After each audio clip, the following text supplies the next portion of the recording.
I'm live. Oh my god, I'm live, yo. I'm live, I'm live. I'm live, I'm live. I'm live. Well, on there. Get this computer on. I don't know why all of a sudden it'll come show up itself, you know. You know, computer start show up itself, Jamaica. Good night, good night. Welcome everybody. Computer start hack up. Go on with that crocus bag of things. You know what crocus bag of things? Yeah. I'm telling you, so I go come on about 10:30 or 11 o'clock tonight, you know, so. I'm there at 10:45. No joke. 10:45, I'm there.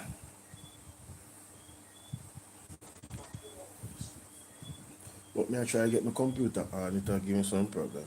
So, I get it right still. I go carry go to the technician. And I like go on do different what they freeze up. What's up, Jacinth? Alright, supposed to come on now. You're supposed to have no problem with it now. Cause you plug in on a power display something just now come up, I don't know why. But I have a little thing what we can do to fix that. So me there I use up the little skills and then I learn about computer. How you guys doing? Jamaica, I can't believe that 88 people get unalived by the police from the year start. One more than last year. You can't believe that? I just because I just because sometimes I feel like when it comes to the police commissioner and them, sometimes I feel like people feel like say, yo, me not like police. But me not have a problem with police. Me have a problem with the bad police them. When not do their job. We are take the life of the citizens them of Jamaica. That me have a problem with, you know. Me not have no problem with police. Police job important, not so caution. Police job important if you don't have police in a force.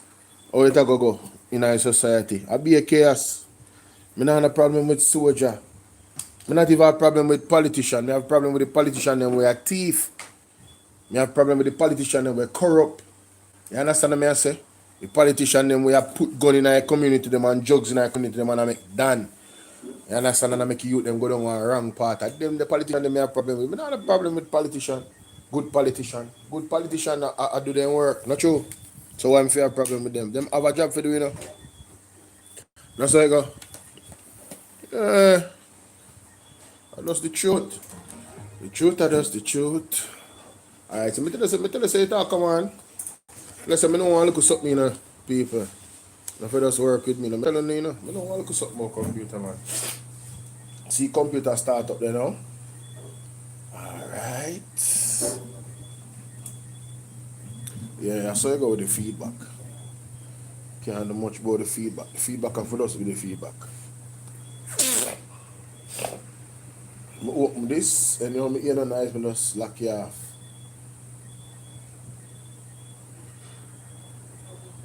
Mute it.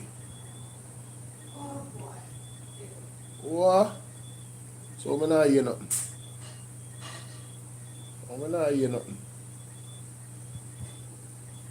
Oh, whoa. Now this is our next thing I know. Jamaica really did it tonight, man. Let me just plug this out here, man. And let me just start with my phone or so. I really did it to myself tonight. Now me have to go find all of them file and do this all over again.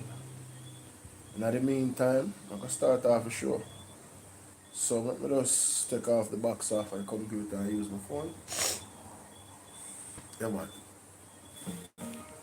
Lord have mercy. What is happening here, so Father God? What is going on here, sir? A TikTok there? Hey, not so I go on, Delia. What's up, Delia? Sorry about that TikTok. Hey, respecting a caution, right? Yo, sorry about that, yeah, TikTok. Too much things I do one time, you know? Too much things I do one time. Just bear with me there.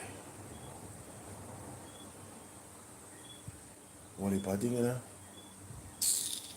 Portion of thing. Portion of thing. I forgot just do it. Do it that way. I forgot do it that way. Come to think of it.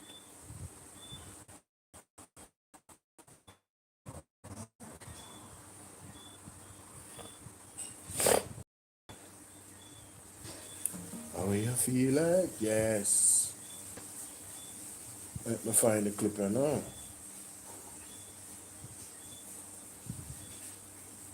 PD TV.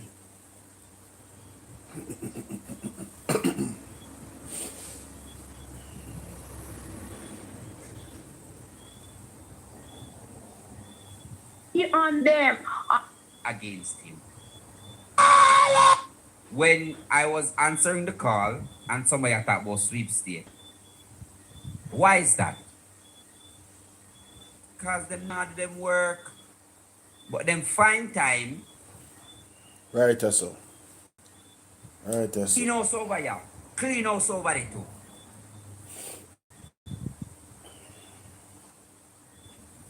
Clean house over there too. So a 9-day wonder business. All of a sudden Rosalie Hamilton thing just dead now. Just dead, so. That's why I'm not stop playing Jamaica. Don't stop playing. Business as usual. There is an issue in Jamaica. I wanted to touch it because it is connected. It is connected. It is connected, and I'll show you how it connected. Over the past weekend, I want you to understand the police has done damage. The police has done damage to people. Listen to this. The Independent Commission of Investigations, INDECOM, has confirmed the killing of 12 civilians at the hands of the security forces in the last 6 days. 12. The Easter period has been particularly bloody, accounting for 10 of the deaths. Details in this report from Kirk Wright. Not one or two, but 3 triple fatal shooting incidents involving the police in 3 days in St. Catherine, and shooting incidents. And what you have is very busy and bloody start to April for the police and INDECOM investigators. The INDECOM Commissioner, Hugh Faulkner, is worried. As with any single fatal shooting, INDECOM views with concern the fatal shooting numbers involving the security forces over the past week. At Monday, April 6, 2026, 12 persons have been shot and killed for the current month so far, in incidents involving the law enforcement officers. The Easter period has been particularly bloody. In the most recent incident on Easter Sunday, 2 brothers were among 3 men killed in Marchpen, Spanish Town, in a reported confrontation with the police. The bloody Easter period started on Good Friday, with 3 men being killed in a confrontation with the police in Sheffield, Westmoreland. 3 stolen what's up, goats in Ryan? the car with the alleged gunmen at the time were also killed in the hail of bullets. Those incidents sandwiched another triple shooting in Browns Hall district in St. Catherine and the killing of a reputed gang leader along Lincoln Alley, Kingston 13, both on Saturday. The shootings continue. What's been a bloody start to 2026 involving the security forces. Since January 1, 2026, a total of 88 civilians have met their demise in reported confrontation with the security forces. 3 incidents of triple fatal shootings over the past 96 hours are being investigated by INDECOM operational teams, including investigators and forensic personnel. Mr. Faulkner has also confirmed the probe is ongoing in the case involving a police officer and an elderly man in Spanish Town. A video of the incident has gone viral and shows the policeman repeatedly hitting the 82-year-old man. Crazy. The commission is also investigating a case of alleged Ryan, assault good, occasioning actual bodily harm involving the security forces and a senior citizen. Indicom investigations are pursued to conclusion, notwithstanding any action taken by law enforcement. Between January 1, 2024 and December 31, 2025, of the 57 cases of law enforcement personnel ruled for charge, 9 cases have been for assault occasioning bodily harm. The 88 civilians shot and killed so far in 2026 by the security forces is one higher than the 87 persons shot and killed at the same stage in 2025. At this one, if you talk about 88 people from January to now. 88 people. Madness. And the myriad of others that we don't know about. But you know, parading about crime numbers. But you know, parading about Jack Den. But you know, parading about the People's National Party. When an 88-year-old man can get boxed up by a little young police.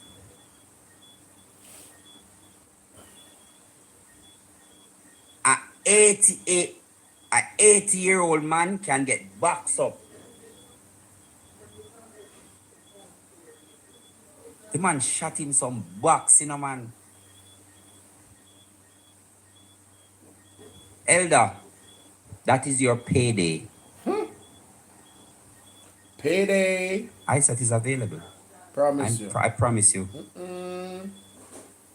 Link up Isaac the elder. And I've seen many of them. It is as if they would have gotten a mandate to just violate people's rights. Hey, yo, Mr. Ishmael, I don't know if Ishmael hear the video from Andrew Oles. That's exactly how I feel. I believe they have gotten a mandate to violate the people them human rights and them rights overall. The man say, yo, all the man have to do is just label you one criminal. And I done right there, so you deserve to die by the hands of the police. Meet your maker. Alright, that's the thing the Jamaica. Thrown away, but how it look, how it go on. We can't ignore all our signs them and want to pretend as if say, yeah, you know, it's not really that bad. No, it is. It's really that bad. You'll be surprised. It's really, really that bad. Ooh, Lord of mercy. Oh, my God. Michelle, talk to me. Ishmael, I spoke about that elderly gentleman on Saturday. There's also another video that's been circulating on social media. I don't know if you guys have seen it, where there's like 4 or 5 policemen. There was a man on the ground, face down. One of the policemen had his foot in the man's neck while the man was on the ground. While the man was on the ground with the police officer with his foot in his neck, another one was trying to handcuff his hand behind him, right? What is happening with the police force in Jamaica it's beginning to resemble how Israeli forces deal with certain citizens.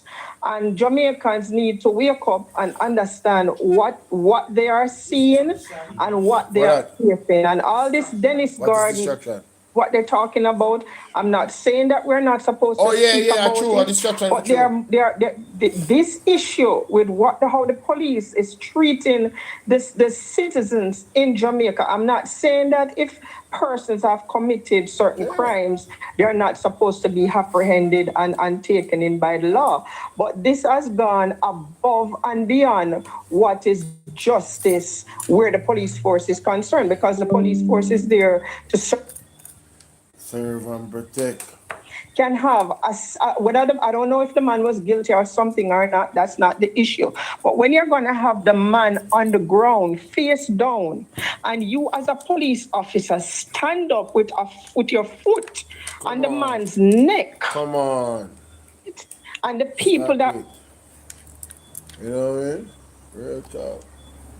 At certain times, he pointed the gun. It's gone at them, and there's a hypocrisy among too many of us Jamaicans, because if that incident and the incident with the elderly gentleman had happened in America, where a white police had done it to a black person, the majority of persons on social media will be talking about racism, right? But when it is happening to our own black brothers That's and right. sisters, it's like it's nothing. I see people get up and then gather a police station to welcome home a criminal, them gather at the airport to welcome home Buju and all these things. But when Jamaicans must come together as a unit, as one, to speak up against Talk these to 'em. things, they are silent. Talk I to him. agree. Are silent. How do you stand? Is that police? Is that where is nationwide? And there's a hypocrisy among too many of us Jamaicans, because if that incident and the incident with the elderly gentleman had happened in America, where a white police had done it to a black person, every Ease out. Ease out and squeeze out. Pick up yourself. I have to put this. I have to endorse the argument. the majority of persons. Little night, truth. And what you have is a very busy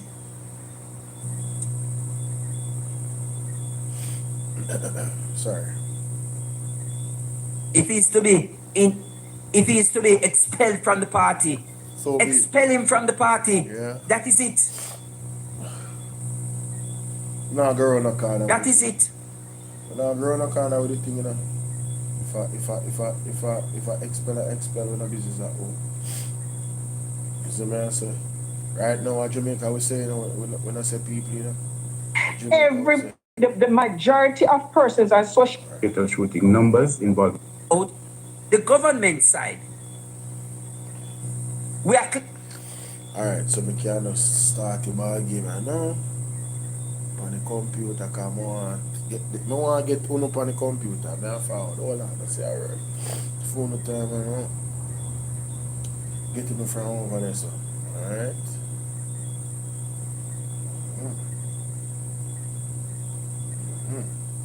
I'm supposed to see me on the computer in any second, I know. Yes. People when I hear me might check. If when I hear me put a one in the chat, or the vocals sound, or it sound. Tell me how it's sounding. When I talk about Uno, you know. Right, so Uno. Me a point pan now, when I talk about Uno. You see it? When I talk about Uno. Can go up on my TikTok now. Would the Prime Minister ace Jamaica tell the people in the next 2 weeks gas and food is going to raise because of the war? When I hear me, people.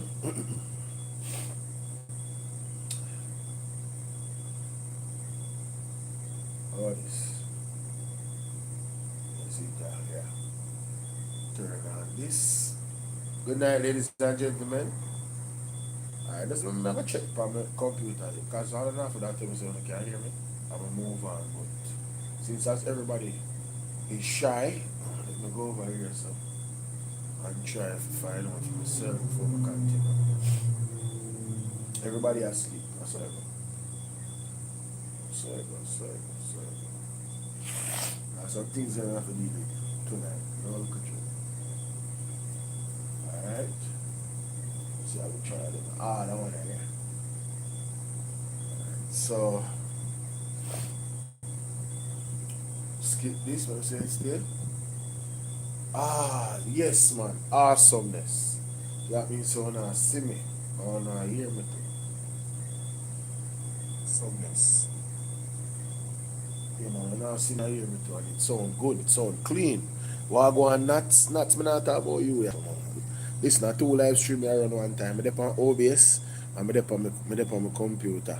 I dep on my phone too. Pan BOLO V&R. So I run it because I go record something, you see it? Yeah.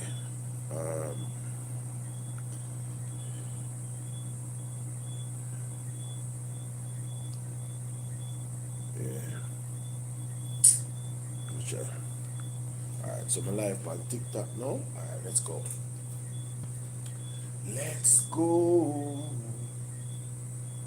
All right, so ladies and gentlemen, please remember to hit the like button. Yes, just smash the like button for me, ladies and gentlemen. Let's get into this because I want a serious conversation. Capture on PDT. Make sure someone go over subscribe. Ishmael, big up yourself, whole team. Check this out, Jamaica. Hear the conversation. No over too. You know over too. The 9-day wonder business. All of a sudden, Rosalie Hamilton just dead now. Oh, that's so fast. Business as usual. Talk true. There is an issue in Jamaica. I wanted to touch it too because it is connected. It is connected. It is connected, and I'll show you how it connected. Over the past weekend, I want you to understand the police has done damage. Fully The damaged. police has done I never know damage. see so much people in man them Listen to kill. this. We The can't believe Independent this. Commission of Investigations Terrible. has confirmed the killing of 12 civilians at the hands of the security forces in the last 6 days. The Easter period has been particularly bloody, accounting for 10 of the deaths. Details in this report from Kirk Wright. Not one or two, but three triple fatal shooting incidents involving the police in 3 days in St. Catherine and Westmoreland. Add 3 other shooting incidents, and what you have is a very busy and bloody start to April for the police and Indicom investigators. The Indicom Commissioner, Hugh Faulkner, is worried. As with any single fatal shooting incident, Indicom views with concern the fatal shooting numbers involving the security forces over the past week. At Monday, April 6, 2026, 12 persons have been shot and killed for the current month so far in incidents involving the law enforcement officers. The Easter period has been particularly bloody. In the most recent incident on Easter Sunday, 2 brothers were among 3 men killed in Marchpenn, Spanish Town in a reported confrontation with the police. The bloody Easter period started on Good Friday with 3 men being killed in a confrontation with the police in Sheffield, Westmoreland. 3 stolen goats in the car with the alleged gunmen at the time were also killed in the hail of bullets. Those incidents sandwiched another triple shooting in Browns Hall district in St. Catherine and the killing of a reputed gang leader along Lincoln Alley, Kingston 13, both on Saturday. The shootings continue. What's been a bloody start to 2026 involving the security forces? Since January 1, 2026, a total of 88 civilians have met their demise in reported confrontation with the security forces. 3 incidents of triple fatal shootings over the past 96 hours are being investigated by Indicom operational teams, including investigators and forensic personnel. Mr. Faulkner has also confirmed the probe is ongoing in the case involving a police officer and an elderly man in Towson, Spanish Town. A video of the incident has gone viral and shows the policeman repeatedly hitting the 82-year-old man. The Commission is also investigating a case of alleged assault occasioning actual bodily harm involving the security forces and a senior citizen. Indicom investigations are pursued to conclusion, notwithstanding any action taken by law enforcement. Between January 1, 2024 and December 31, 2025, of the 57 cases of law enforcement personnel ruled for charge, 9 cases have been for assault occasioning bodily harm. The 88 civilians shot and killed so far in 2026 by the security forces is one higher than the 87 persons shot and killed at the same stage in 2025. Kirk Wright. And this one we are talking about. 88 people from January to now. 88 people. And the myriad of others that we don't know about. But we're parading about crime numbers. But we're parading about Jack 10. But we're parading about the People's National Party. When an 88-year-old man can get boxed up by a little young police. An 80-year-old man can get boxed up. The man shot him some box, you know, man. Terrible, man. Elder, that is your payday. That's facts. That's facts. I said it's available. That's facts. I promise you. Be my call. And I've seen many of them. It is as if they would have gotten a mandate to just violate people's rights. He ain't lying. Michelle, talk to me. Michelle, I spoke about that elderly gentleman on Saturday. There's also another video that's been circulating on social media. I don't know if you guys have seen it, where there's like 4 or 5 policemen. There was a man on the ground, face down. One of the policemen had his foot in the man's neck while the man was on the ground. While the man was on the ground with the police officer with his foot in his neck, another one was trying to handcuff his hand behind him, right? What is happening with the police force in Jamaica it's beginning to resemble how Israeli forces deal with certain citizens. Yeah, Jamaica, we have to pay attention to that lady I say right now. So. That is key. What was the agreement between Israel and Jamaica? What was this meeting? We need to know.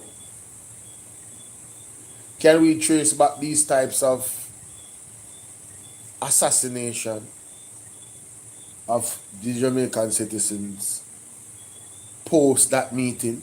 I'm just asking. Is it a situation where after that meeting we just started to see this? Somebody needs to go back and check. Because me young, so may I ask the question.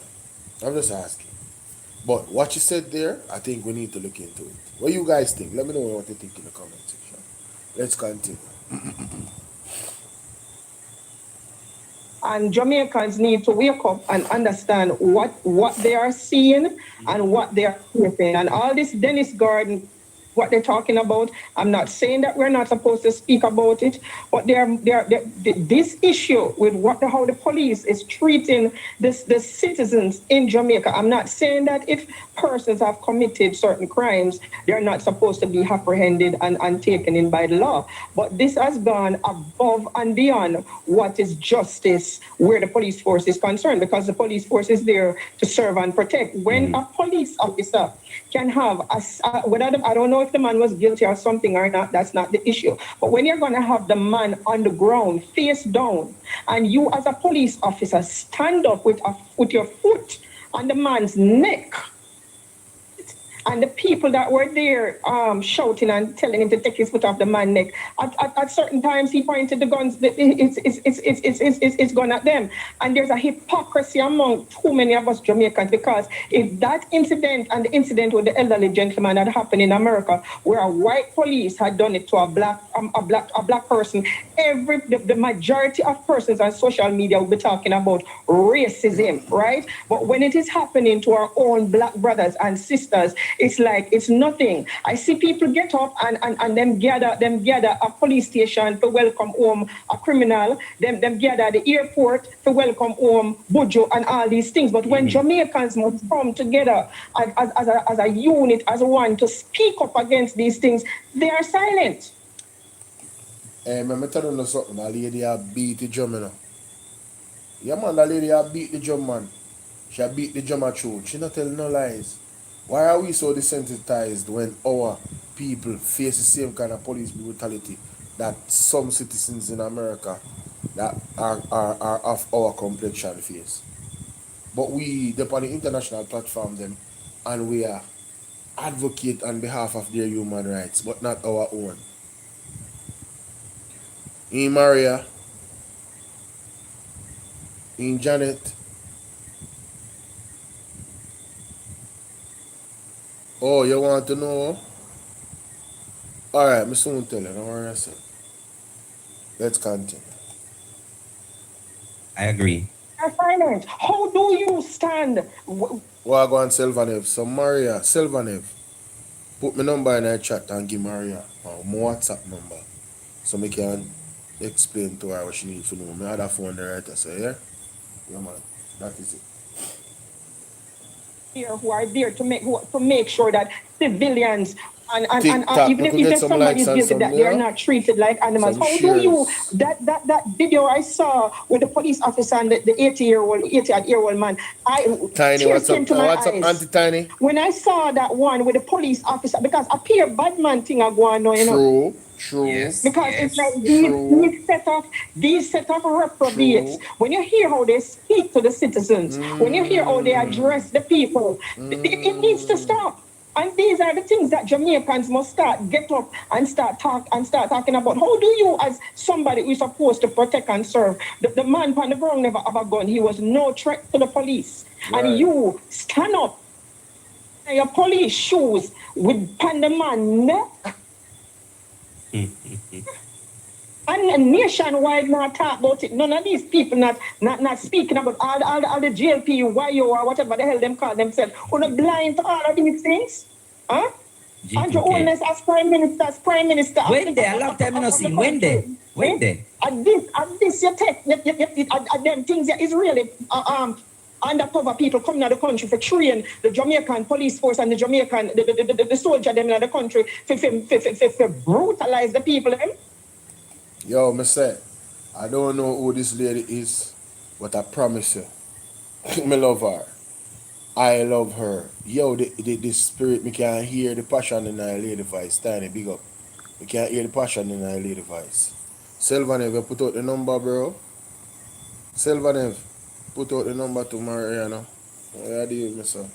You not hear me say? Or you not hear me? What go on? But, yeah, man, she a beat the JAMA truth, man. Jamaica, we have to stand up for each other, you know. I'm tired of telling us, it's not because these things are happening to me and my family, you know. Why I come on here, son, and talk about it, you know. But you see injustice to anybody as among the world, you know, or even with brothers and sisters, them right here, so Jamaica are just injustice. And we have to call a spade because the truth have to rise above it all. Thank you so much, Sylvanev. Maria, I got that. See the number there right there, so. Yeah, man. See my number there, Maria. That is it. Let's continue. And only 2x4 abject illiterate idiots will sit down on social media and sit down on the news media talk about PMP this and PMP that. Crazy. All the backside are not addressing these issues. With 88 persons murdered by the police force since 2026, and it's PM Mark Golden name them as saying that is the hypocrisy that is facing Jamaica. Rodney, and until Jamaicans begin to stand up, because when the police them do them things there, them now ask if you're PMP or you're JLP, they don't care. Business. Them have them gun and them have them uniform. So therefore, when I hear how that police officer was dealing with the old man, and when the old man get up and go in at the shop, and that little dirty boy, the way I deal with the old man, the one with him foot on the boy neck, suppose you hear him I deal with him I deal with the people, them and I deal with the man who neck him up, and the man down on him face, and you have your foot on the man. Yeah. When the people them are retaliate and attack now, one of the police officers go say to him, say, all right, you can't take off your foot now. And all of those police, none of them, they're still working today. Where's RGR and CBM and all of Uno? Where's Dean Jackson Miller and all of Uno for come address these things? But So hold on, somebody just said to me a while ago, say, this lady was a JLP one time. You know, she always calling and I drop some history on them. Hey, me telling you, you know, you see, is the same JLP people them about the biggest fire upon Andrew, you know, when they think about it, you know, because them did then a belly a beast and they eye wide open, you understand what I say? And then realize, oh my God, Shelby, big up, good night, how you doing? We have Shelby in our place, but, and Antonio and Nats, cause me I say, bro, sis, me I say, no man, this a man here, can't as bad as people say him is. That was what I was saying at first, you know, when me just come on the scene, you know. Me I listen to people, you know, but me I say, no man, the Prime Minister can't so bad, man. But you know what convinced me, you know when me hear the man of God tell him story, Pastor Peter Chambers, me say, wow, Andrew Holness is dire. And even then, me I say, alright, one man can't so wicked. One man can't so wicked, brother. You feel me? I deal with because I don't know. In my life, I never really experience or see nobody so wicked close up as Andrew Honest. If you man lock down the church and even the order where them put out and a lock up pastor because them a preach when C19 are going and them something there. Me I say, but this a man here really not fear God. She say, what's up? You understand what I deal with? I said, no man, but this a man not fear God. Me couldn't be a prime minister and lock down the church, you know. Because my mother grew me up upon that. And the word, you see me I say? And my father. We come see that. And we got a church and everything. Feel that I deal with? Yes, so me couldn't be a leader. I said, alright, in a C19, me a lock down church. No, sir. Judith, big up. It couldn't work. Me sorry. I'm not sorry neither. Me not do that. Me afraid say, yeah man. Me go Tricia, big up. Me afraid say, yeah man. Thank you so much, Sylvan. I'm afraid say God would have strike me down with a lightning if me did ever decide say, boy, me really, what's up, Lorna? Yeah, you know, would I really fear say God would have strike me down if me really do that. If you say, yo, me I lock up pastor when them a preach a word and I go into the church and I gather and I pray to God. You're mad? Me no want no curse follow my family. Listen to me. All the next generation curse a follow. I didn't think them grow up on me. Oh, you're mad. You have to leave the church, brother. Don't ramp with God church. Can't tell you that right now. Don't do that. You know what certain things go on because anything you do, you know, you see, you have to repent for it, you know, before things clear up, you know. You understand? Yeah. Because God is a forgiving God, but at the same time, why? You know, why hit against the prick? You don't know say that's something you know for ramp with. You know what? You might not get no mercy, man. Let's continue. You're mad. Yo, I swear. PMP, but the whole of unis are said that hypocrite. Continue, Ishmael. No, do that, Respect, brother. respect. No. Listen, no, man. No, do Listen, that. no. That's why this Hey, this truth. platform No, do that. speaks truth to power all the time. Me, no, do All it. the time. Because Afraid. these indiscretions will not stop against brother. us. These malfeasance will not stop against us unless we do something about it. True. Hi, good evening. Ishmael, let me turn this down. Good night, Ishmael. How are you doing? I'm all right. Yeah, go on, good papa. Thank you. Keep holding the fort, okay? Real Now, talk. Ishmael, when I see all of this happening in our country and Jamaica is so silent, I am troubled in myself. Of course. How can something like this be happening and Jamaica people just quiet? It's like just a too lamb. much. It's going on and more is adding on. And they keep silent doing nothing. You know when they're going to be concerned, Ishmael? When it reached them doorstep. Right. When it reached them doorstep. Because many of the atrocities that happened there to some people, they never know it would have happened to them. True, So people, what are you waiting on? Oh, come on. How can you sit and see a policeman harassing and beating up a senior citizen like that? He has done nothing to deserve that. Trust me. Not absolutely nothing. He has a right to the answer to the question. They were giving him messages, and he has a right to respond. Yeah. That's his democratic right. Yeah. And you, the one of the box with the man, the police boy give the man in a man. If the man go here to their side, and he is there now. How can something like that happen? Not at all. You hear this prime minister come out and condemn. Rules the situation. I was saying to myself as I heard you talk about it. If this is how everything just come up and it just die. Yeah. All right. Okay, I know. Thank you so much. Yeah, man. Thank you so much. Well, understand long, Ishmael. Understand long. Yeah, man. I know with Rosie, it is the truth the woman is talking. You know what them do? And negotiate. The lawyer them go negotiate. They know, you know. Negotiate to keep things quiet. Andrew Honest will never ever come out. All we are calling now go come out for come address the issue because he knows it's true. Lastly, Mr. Gordon has stepped down. What about Andrew Honest? What about Christopher Tufton? What about Daryl Vaz and the others? They must step down. People, we are going to keep, we don't care what the JLP wants to say. We are going to hammer them. They're in trouble, you know. Them in a dirty water, you know. Ishmael. Yeah. Them don't know how to come out, you know. And we not stop hammer them. We're gonna be on them until we see it begins just with one and it continues and we'll all come together. We're going to hammer them. Those three and more must step down. And again, people do not remember the critical issues of our country. We want the reports. We want them because criminal right now is in parliament that not to be in there. We want illicit people, we want the crowd, we want all of them. Everything matters right now. It's all corruption. Right. Marlon Morgan, if you see yourself, stop calling Marky G clean name in your dirty mouth. Go about your business. Thank you, Ishmael.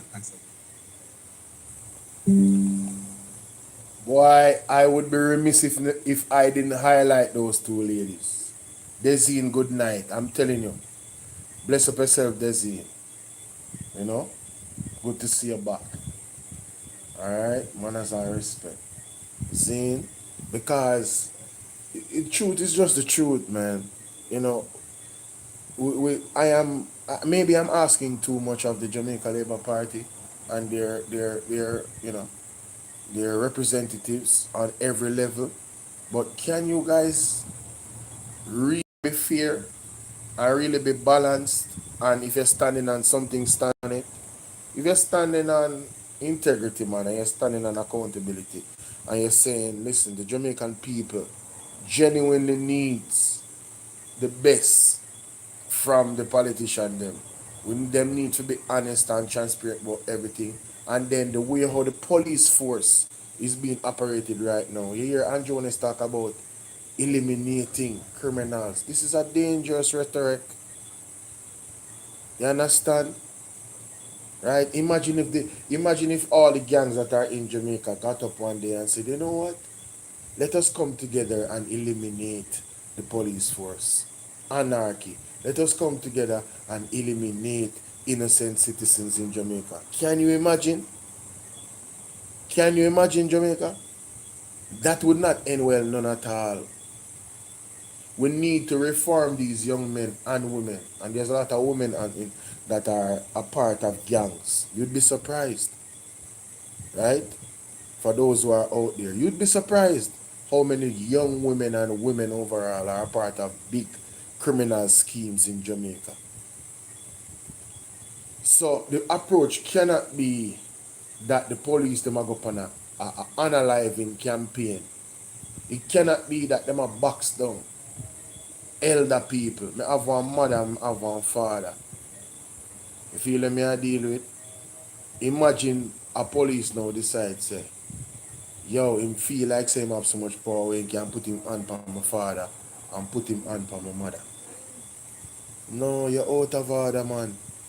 You're out of order. You understand? And before you even try that, the praise of God, drop off your hand them off of your body. Before you even think that, but just pray God, drop off your hand them off of your body. Yeah. Because of that if happen to you, God for just take where you limb them so you can't put harm to nobody. You don't have no manners, man. Oh, where has Jamaica gone to, man? Where it's so easy for a man to raise his hand off an elder. One time people have a fear of God in them in Jamaica. You wouldn't even look for an elder and talk to an elder too tough. Too hard. Nobody even raise a voice. All when they know your family. Where Jamaica gone to? How did we get here? I wouldn't hear a peep from the Prime Minister. When I hear him come say nothing. When I hear him say, yo, you know, so we condemn these things. And when we see on the video, whoop. And this don't represent what we want and the type of approach that police are supposed to take in the streets, and this is illegal, whatever. Come out and make a statement. The man done business, Jamaica. The theme is like when Andrew Jones come talk about crime, it's like he send one signal to the police them say, yo, you know say a time for go to work. What day the man come up and observe and talk about eliminate. And see man them there box down people and eliminate people. It come like a buzzword, it come like he send them one signal. a villain. You know, a bird call. When you start analyze the citizens them, when I go back on the quarter, when him say eliminate, it come like, you know? Well, I don't know. Anyway, people wanna go follow you know, PD TV, right? You know what I mean? Make sure so go follow the platform. So I say, yeah, no look a joke. Do the right thing. Zine, and make sure so follow my platforms as well. BOLO V&R, BOLO V&R 2.0, and BOLO V&R clips. I understand. Do the right thing. Don't fumble double. You see? You see them flap me in Jamaica? You only say man them flap me, bro. After my day I tell you to follow all of my platforms. I mean I look for the picture with my platform and I see them. Follow me all of my platforms, actually. Yeah man. Follow them. That are the old clip, but please subscribe. Alright? I don't know what is actually happening.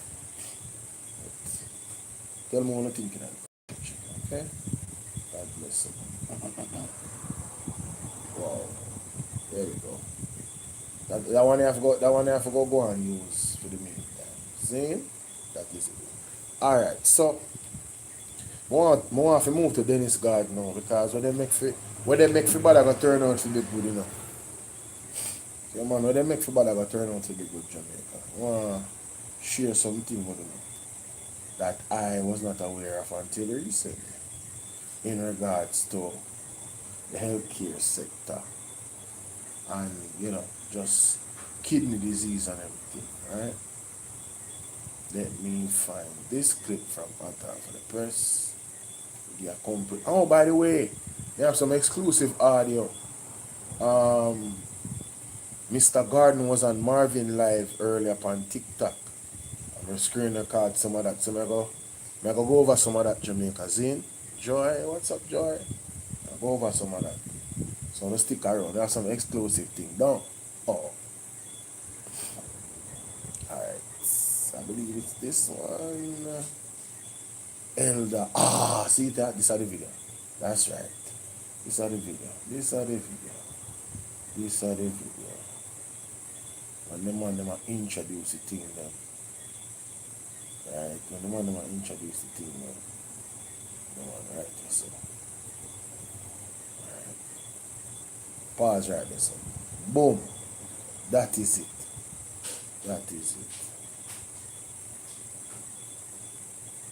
That is it. Alright, my people, it's your brother BOLO V&R. We in the space again. Learn and easy. Please remember to hit the like button, follow me on our platforms. Let me share my screen because it's imperative that I really talk about Mr. Dennis Garden because they have tried to make him out to be a villain, but ladies and gentlemen, Dennis Garden is actually a hero. You understand? Let me show you exactly what I'm talking about. Dialyzers, which are Solution must blood clot it know. and cleans it through some filters that we call dialyzers, which are very small straws, thousands of straws daily. What that now? What go on? Don't tell me say a somebody call me. Come between those straws, mixed with the acid, the bicarb, and the water, where they clean the system. The blood comes back to the patient. Consultant of Jacqueline Pharma and Medical Services, Sandra Riches, says the procurement of the machines is geared towards making a positive impact in healthcare. The intent is to make treatment more affordable. All this, what we're doing, can make a huge difference in healthcare in Jamaica. It's going to help patients dialyze better, more comfortable, and we're looking to do it at a better cost, make it affordable for the people in Jamaica. Chairman of Jacqueline Group of Companies, Dennis Gordon, shares similar sentiments. We believe this facility, as it was designed at the outset, is to allow the ordinary Jamaicans to get quality care at affordable price. And we're not going to Black Loki, big up. We're not rapid. They are dealing. What? Where they on a break? Mad. He adds that the company is devoted to a promise it made. As we have said earlier, that the cost point is the biggest challenge for most Jamaicans. And we are given a commitment that we will do 50% of market, and we're sticking to that commitment. Amid numerous requests by eager patients, the facility is in the process of completing the necessary regulations as it awaits a team of Cuban nephrologists set to arrive at the end of June so operation can begin in July. Welcome back to Primetime News. And a special welcome once again to our viewers on onespotmedia.com. Over 100,000 Jamaicans are living with end-stage renal failure. But the journey to treatment is not only painful, but it's costly, especially if you're unable to wait for someone to die to get there. Welcome back to Primetime News. And a special welcome once again to our viewers on onespotmedia.com. Over 100,000 Jamaicans are living with end-stage renal failure. But the journey to treatment is not only painful, but it's costly, especially if you're unable to wait for someone to die to get dialysis at a public healthcare facility. This evening, the stories of persons living with the condition, and over the next 2 days, we'll explore what's behind the increase in kidney disease in Jamaica and possible solutions. Now here is Shamela Pullen with part 1 of our In Focus report, Dialysis Crisis.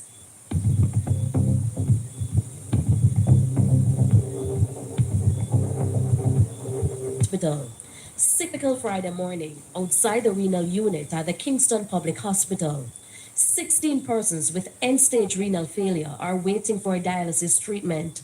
The number pales in comparison with the 40,000 Jamaicans living with chronic stage 5 kidney disease. According to statistics, another 80,000 have been diagnosed with chronic stage 4 kidney disease. At KPH, they arrive on crutches, wheelchairs, and in one case, a patient was brought into the room on a stretcher with bags packed for the long day ahead. Sherlock King was diagnosed with end-stage renal failure when he was 15 years old. In 1995, I was preparing to go to school a regular Monday morning, and I fainted. After that, they would take me to the doctor, and after some blood tests, they found out that I have end-stage renal failure. And there are many others like him. I wake up one morning and say, around my ankles was swollen. I did some tests. They told me that there's an infection in my kidneys. I think it was gas. So when I go to the doctor, they said me go do an ultrasound. And when me do the ultrasound, they said my kidney them falter. Most of these patients are either diabetic or hypertensive or have both. For them, the treatment is a matter of life and death. Right now, I was thinking that me soon dead. I know people who have kidney problem after me, and I'm not here them die. The harsh reality, though, is there are more patients than dialysis machines in the public health sector. At the Cornwall Regional Hospital, 19 of the 21 machines are functioning. At the Spanish Town, there are 18. And at the Kingston Public Hospital, 16. The renal unit at the Kingston Public Hospital is currently treating approximately 90 patients. However, this is less than 10% of the persons who are on the waiting list for dialysis. In fact, at KPH alone, there are approximately 500 people on that waiting list. I was on the waiting list about 10, 15 years. I used to come once a week and then... Jamaica. You lady said she on the waiting list for 10, 15 years. I can't bother. I just want to know if you understand the levels, how deep this thing go. I want to understand what Mr. Dennis Garden Company was doing for people when they buy the dialysis machine then, because there's a serious gap in the market in terms of care, affordability, and access. You understand what I deal with? Waiting list for how much years? Yo. Somebody die and they get the next part. You get the 2 years. I would say the same 9 years. While some wait to get on the list, they are forced to seek private care, which is costly. $20,000 for the 2 days. Yeah. I was doing it the same Tuesday and Friday, and every month you have to pay at least $100,000. It's not that I couldn't work, but when you went for the interview, once you say you're on dialysis, then they say you're not an asset They're a liability. Some of the time when we feel like we're going cheap at work, we end up with after that in the hospital. In part two, what's behind the increase in kidney disease among Jamaicans? Medical doctors weigh in. Shamela Pullen, TVJ News.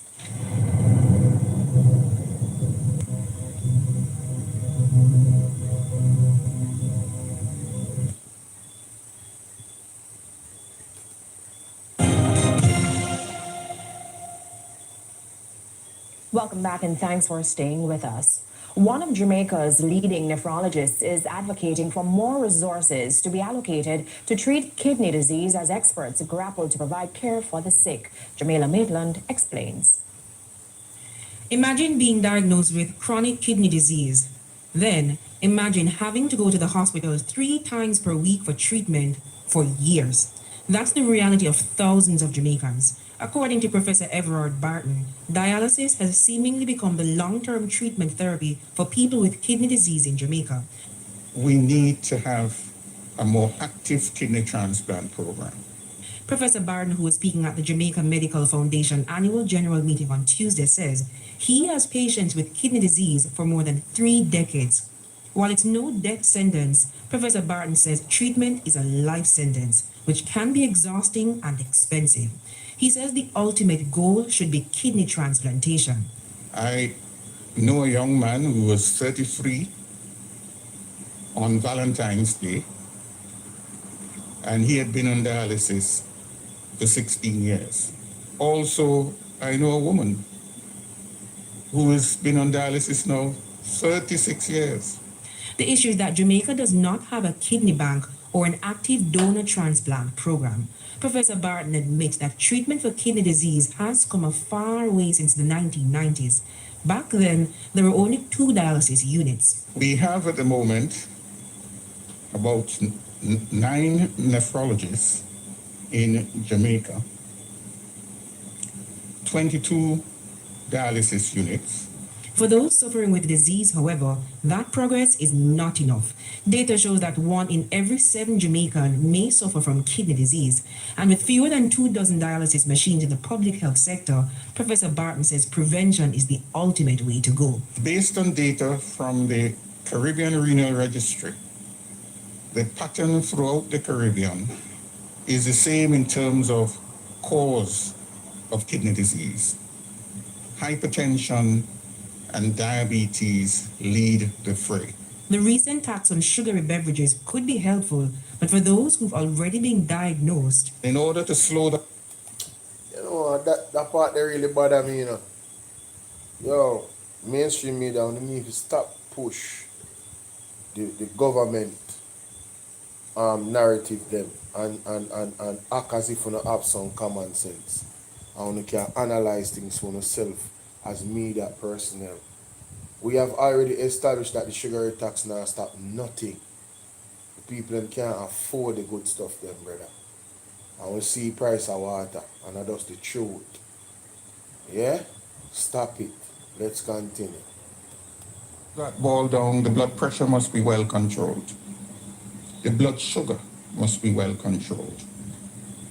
The cholesterol must be well controlled.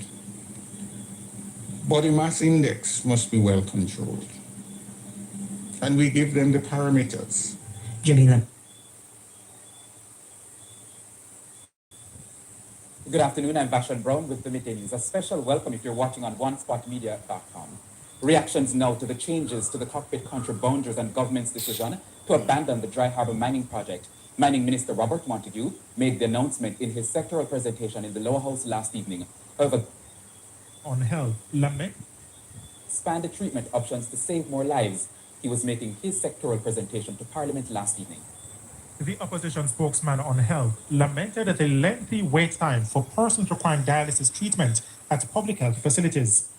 He reasoned that in the case of the Kingston Public Hospital, which sees some 2,000 renal dialysis patients per year, persons have to wait for as much as 4 years to be added to the list for treatment. Many have died during this period, waiting for acceptance into the program. At the University Hospital of the West Indies, it is around 6,000 patients per year. with another 1,000 waiting to be admitted in the program, and their wait time is around 2 years. It is hard to say, Madam Speaker, but it needs to be said. But someone has to die for a space to be created. People not hear me? Let me ask Brother Ratigan his take on the matter. Brother Ratigan. Yeah. The Dennis Jack Den situation, it's quite telling that Dennis decided to recuse himself or take himself from the proceedings with the PAC because they were looking into his matter. But there's so much to unpack with that situation because we finally learned last week of the names of the other 3 companies. We haven't heard anything about them. We didn't hear about them before, and we heard the names, but we haven't heard anything since. We heard about Jack Den. Now, folks, what's interesting about Jack Den is this. And again, I have my pet peeve about how you conduct investigations. And, you know, I'm not the Auditor General, but here's what happened. The former CEO indicated that in a letter regarding the Jack Den's importation of the dialysis machines and furniture. He said that the goods were imported solely for UA. That is what the former CEO said in a letter. He said, all the stuff you say coming in for Jack Den, they're our stuff. They're coming in, we're going to be using them. Then the current CEO, when they say the current CEO, I'm not sure if they're talking about the gentleman who testified last week or his predecessor. But no, that person said that we never facilitated the import at all. So you have 2 distinctly different versions of what happened. The sad part is Jack Den's executive, the board and the chairman and the owner, nobody was interviewed based on what my reading of the report. So it's kind of hard then to say, well, they broke any laws when you have one CEO saying, hey, it came in for our usage, and another one saying, no, no, we had nothing to do with it. What we do know is that the goods were imported by UA. We have the receipts for that. Jamaica, do you understand what Mr. Ratigan is saying? And this is a new development. I didn't even know this. I just heard him say a couple of things about Jack Den and how the situation happened. But that part, I never knew that 2 CEOs said 2 different things about the stuff them that they cleared. And then the Auditor General did not interview anybody from Jack Den or even Mr. Gordon to get their side of the story, and then to say that a law was broken when there's an inconsistency between the 2 CEOs. How do we look at the facts and go, yeah man, Jack Den, Mr. Gordon for resign and all of these things. We don't hear nothing about the other company them all know. So you see the next PAC meeting Tuesday coming, 1 week from now or 6 days from now. Yeah man, it go active man. Make sure someone check in on the platform and say, yeah, it's gonna be active. Let's continue. Somebody is lying and they didn't, and because you only heard like one side of the story, one side meaning the US side, and even that we had contradictions. They didn't hear from Jack Den's side. No, I heard from Jack Den's side. And it just shows you how stupid these people are. And I said, people, I'm talking about the UE management, the CEO and the others. Because one of the things they said last week was that Jack Den had to pay 10 million. And Jack then was looking, and there's a penalty that will be assessed, and the penalty could go as high as 30 million. And if you watch the program last week, folks, you saw where I put up the receipt. Jack then paid the 10 million, and Jack then's management told me, them said, we don't have no more money to pay the customs. It's finished. It's 10 million. We paid the 10 million. They had paid $1 million before. But what the CEO said is that no, they're going to pay the 10, and after they pay the 10, they're going to get assessed a penalty. Jack then said, we don't have no penalty. We don't know what this man is talking about. No, this is super interesting, Jamaica. Here comes another bit of information that yo, boy, hey, everywhere you turn. What is actually going on? Come like say somebody, I really, put all of the folk, even within the UHWI, based off of these multiple reports of accounts. It come like somebody really I try to throw drop them on at the bus. But thank God, them have them paperwork for proof what them I say. So thank you so much, Marcia. So it's gonna be properly ventilated. Wow. Wow. What this man is talking about. Wow. So, when I read the report and I talked to Jack then and I looked at the stuff that Jack then did, I mean, what Dennis did by saying, okay, you know what, I'm going to recuse myself from the committee that's looking into this matter, that was the right thing to do. And think about it. Think about it. We're here applauding him and saying that, wow, we did the right thing. And think about what that means. Because this is something that we shouldn't be applauding him up for. But you know why we have to applaud him? Because look on the other side. So many. Bingo, Mr. Rattigan. The JLP is so terrible when it comes on to accountability, transparency, and good governance. When a PMP person do what is supposed to be the norm, like remove themselves from the situation and allow for the investigation to go on, and then when they are clear, they can come back in at them full scope of operation, and if not punishment, but by law and by the party. The other side is so terrible, Jamaica, that is like the man do something great when it's supposed to be something normal. Talk up the things that Mr. Willie Rattigan. No, look at Joe. Applauding him and saying that, wow, we did the right thing. And think about what that means. Mm-hmm. Because this is something that we shouldn't be applauding him up for. But you know why we have to applaud him? Because look on the other side, so many things go wrong and not one time. They have to look at the convicted criminal, Dalrymple. They have to actually force her to step aside. Exactly. Because initially she didn't. What's up, Merle? Initially, it looked to me as if she didn't want to step aside. Yes. But what Dennis did is something that should be expected of every single politician. Of course. When your name is called in a situation, whether you did it or not, yes, you recuse yourself. Simple. And let the investigation take its course. That's right. And then once it's been resolved, you come back or you stay away. Mm-hmm. So this Jack then thing here for me, it's a no-brainer. The money, and then also remember now, if you're going to lock up Dennis, then you have some people that you will lock up too. Hey! But Rappi, hold on, let's talk about Dennis. What would the charge be?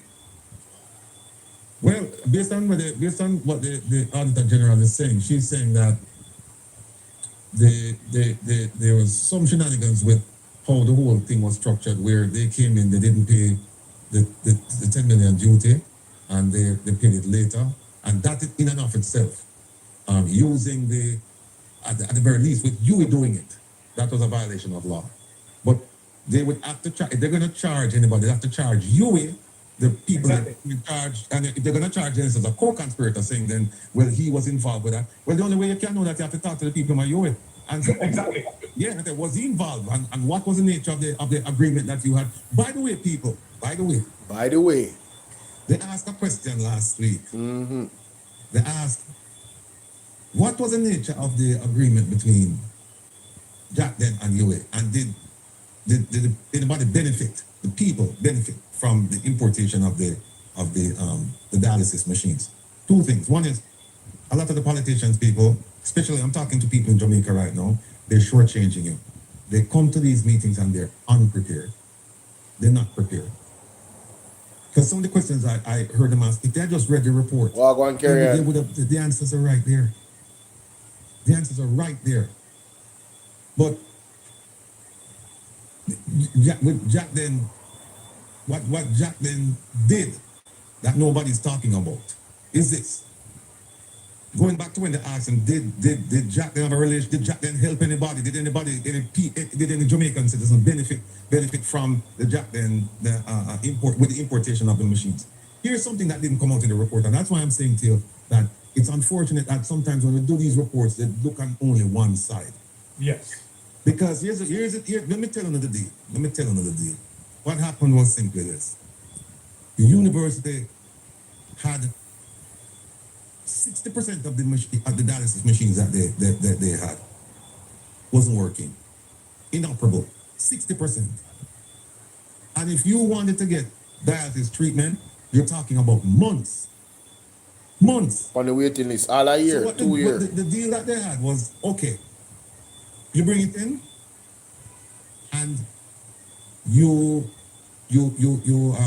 charge the people less than what they're paying at UA. They didn't mention that. They didn't mention that. That was part of the deal. That you bring it in, and when you bring it in, because we can't deal with all the patients, and we don't have the money for bringing all of these machines. So you bring in the machines, and what will happen is that, and in fact, when they asked the question, people had gone from UA to Jack then. People went from UA to Jack then. So hold on the Rafi. So based on the contractual agreement, that would automatically give him some ease with the tax exemption. Yes, that was the agreement. Yes, that's what I'm going to. So what happened is that I asked the question on Saturday. I said to Mr. Hassan or whatever his name is. I said to him, because he said nobody in UA, in management, nobody knew anything about any deals or anything that Jack then did to help the people, something to that effect. And I said, listen, I said, what you must do, ask them if at any point the University Hospital of the West Indies sent patients to Jack then using their vehicles, meaning the university vehicles. Ask them if they referred anybody to Jack then. Ask them how much them charge for dialysis treatment at the University Hospital of the West Indies, and then ask them how much they charge at Jack then. I can tell you as I sit here that Jack then was charging thousands of dollars less than what they charge at University Hospital. And you could get treatment right away. You didn't have to wait. At UA, you're going to wait months.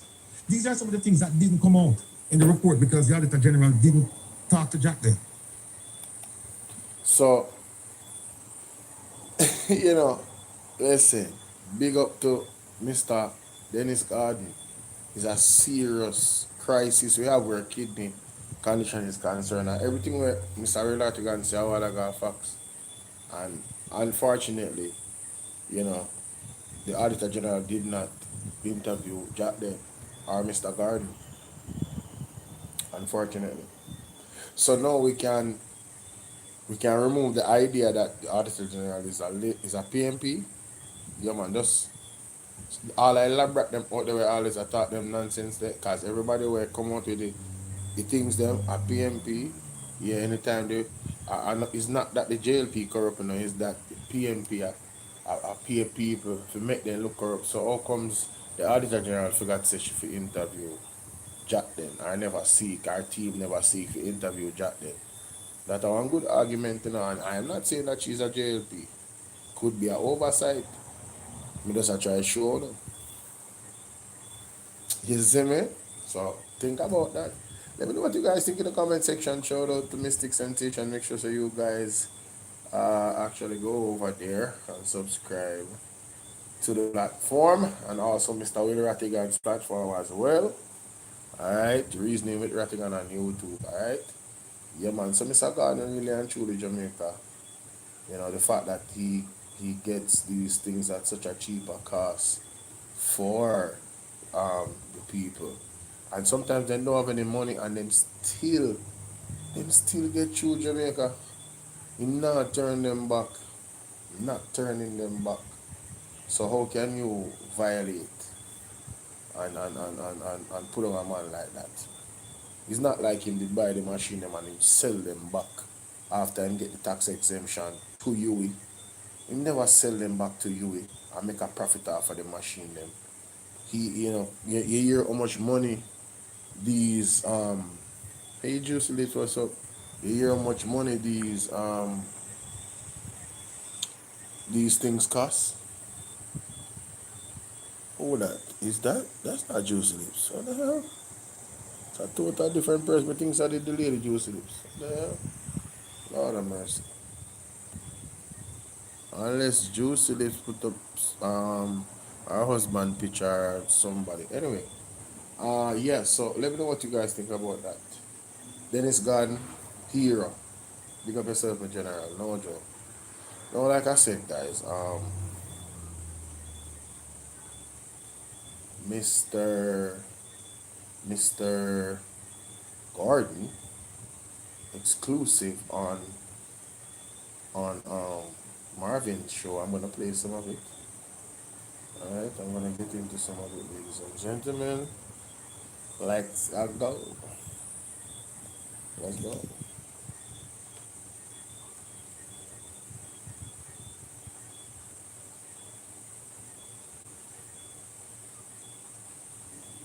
Reason for that particular question? No. The answer is yes, no. Shaka flame.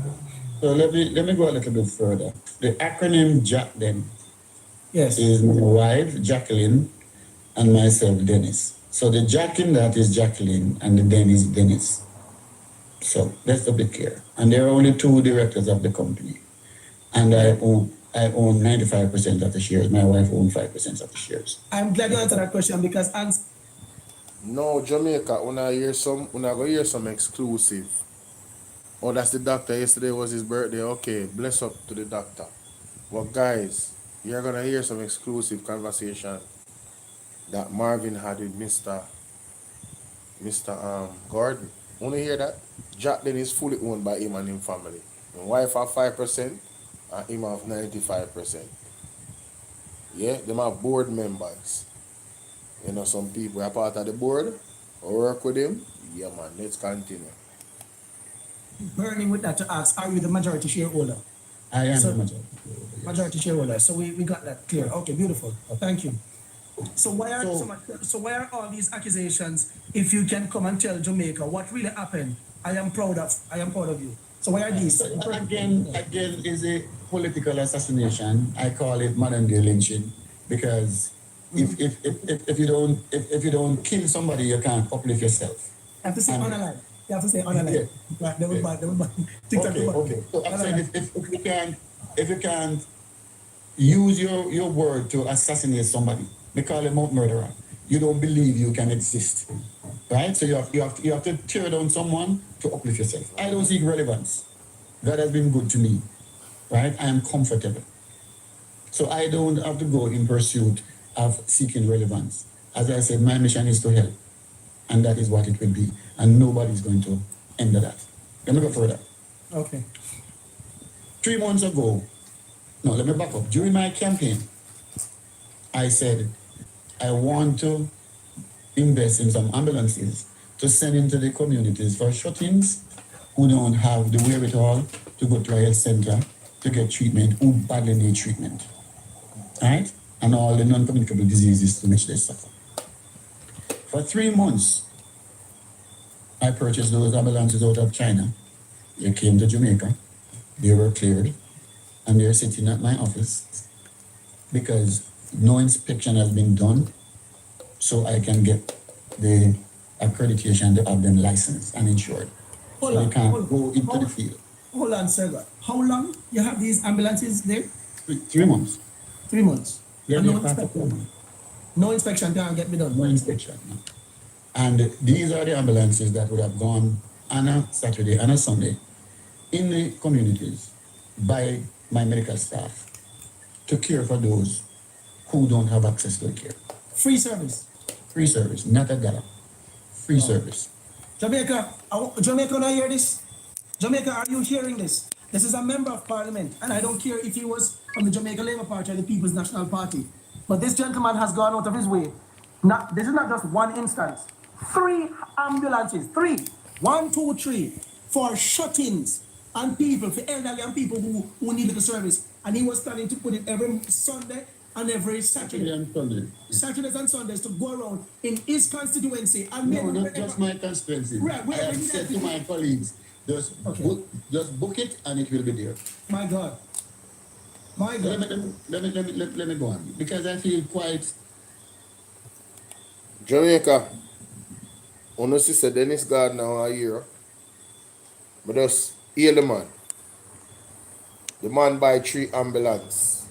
I remember on that night, because I was following the politics, and I remember he was very passionate about that, about helping the elderly citizens. I'm not gonna lie to you, I thought it was more about his constituency. So maybe I missed that, but maybe it evolved in what he's saying. So he's saying that, you know, hey, once, hey Ivan, what's up?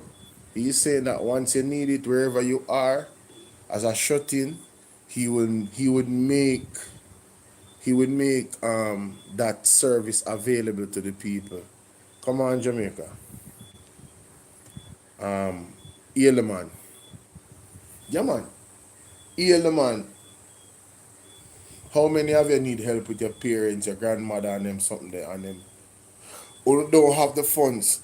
How many of you out there? Good night, Ivan. You know, how many of you out there is in that situation? And here's Mr. Garden saying, yo, listen, this is what I plan to do for the people, because I get it, I understand, you know, how hard it is. Meanwhile, the government has the police force executing and terminating people. You know, Dennis Garden is looking to keep them alive. You know, but this is the man they attack. Let's continue. Emotional about it, because when you try to do good, nobody can see that, right? Everybody try to tear you down, persons who don't know you. All right. Whilst I was a councillor, and Peter Phillips was the member of parliament, he's the gentleman I replaced. Yes. I don't know who can recall the headline that say, councillor bought controversial property. I was at home 3:30 morning and got a call that they were about to evict over 300 persons who were living on a property as squatters, and the people wanted the property. They wanted to sell the property, so they wanted to get them off. So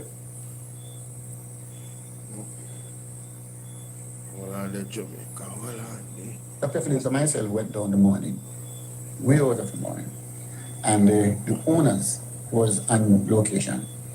And I engaged them in discussion to say, would you sell me the property so I can preserve it for the people? And he said yes, because he wanted to remove them so that he could offer it for sale. And nobody would have purchased it because it was fully squatted. I purchased the property the next day for $24 million. And those people are still living on the property and emptying it. Yo, me done, you know? Like this is like Mr. Tenderism, when he pull out the something out of the bone out of the meat, and him just, come on, man, stop. This man is a hero, Jamaica. This man is a hero. It's the first time I'm hearing that story. I'm glad I was able to capture this. Marvin, you got a hell of an interview and a sit down with Mr. Dennis Garden. Wow. Wow, Jamaica. The man have a good heart, Jamaica. Man are clean. The next day, oh, nobody never put this out on the media and champion the man for the great works. What him do?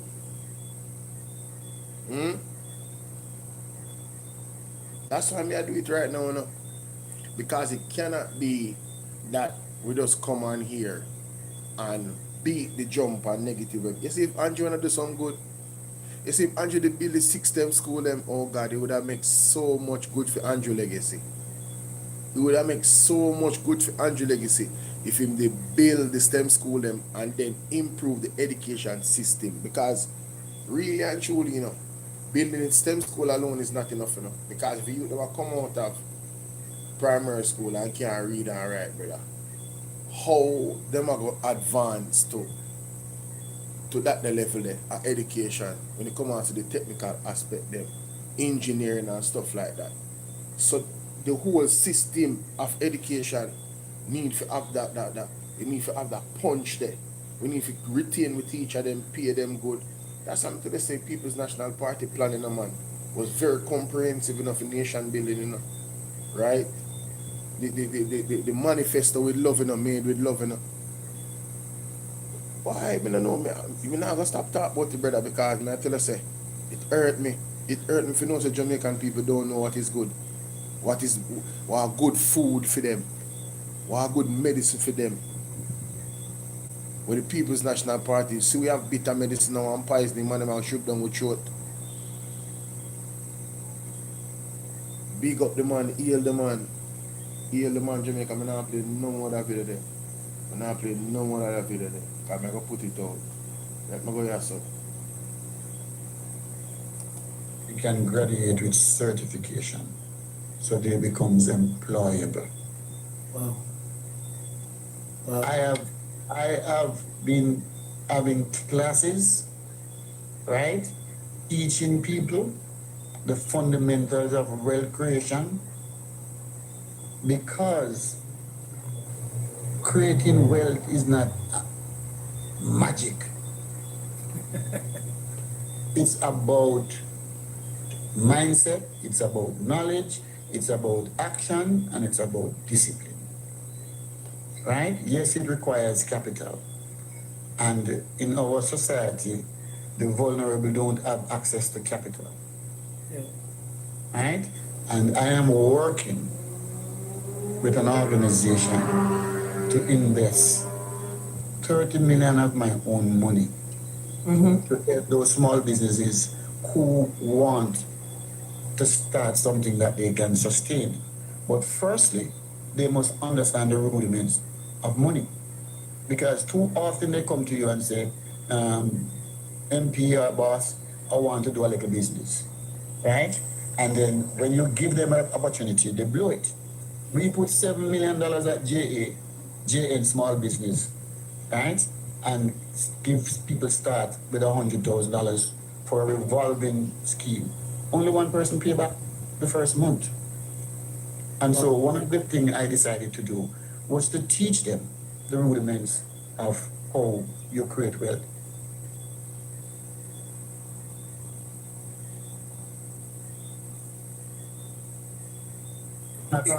Yours and the portion of it is to be invested. So like I said, I come with. Just a minute, guys. Oh, by the way, so Jamaica, the man is teaching people wealth mindset. So not only is he a humanitarian, but he's also a teacher to empower the youths that them can empower themselves and then them next people them. Cause with that type of knowledge, you know, so you have to pass it on. Yo, big up Mr. Dennis Garden, like, bro, whose mans is this? In a one good way, like, what? Listen, bro, this man is doing some things. This man is doing some things, bro, that needs to be applauded.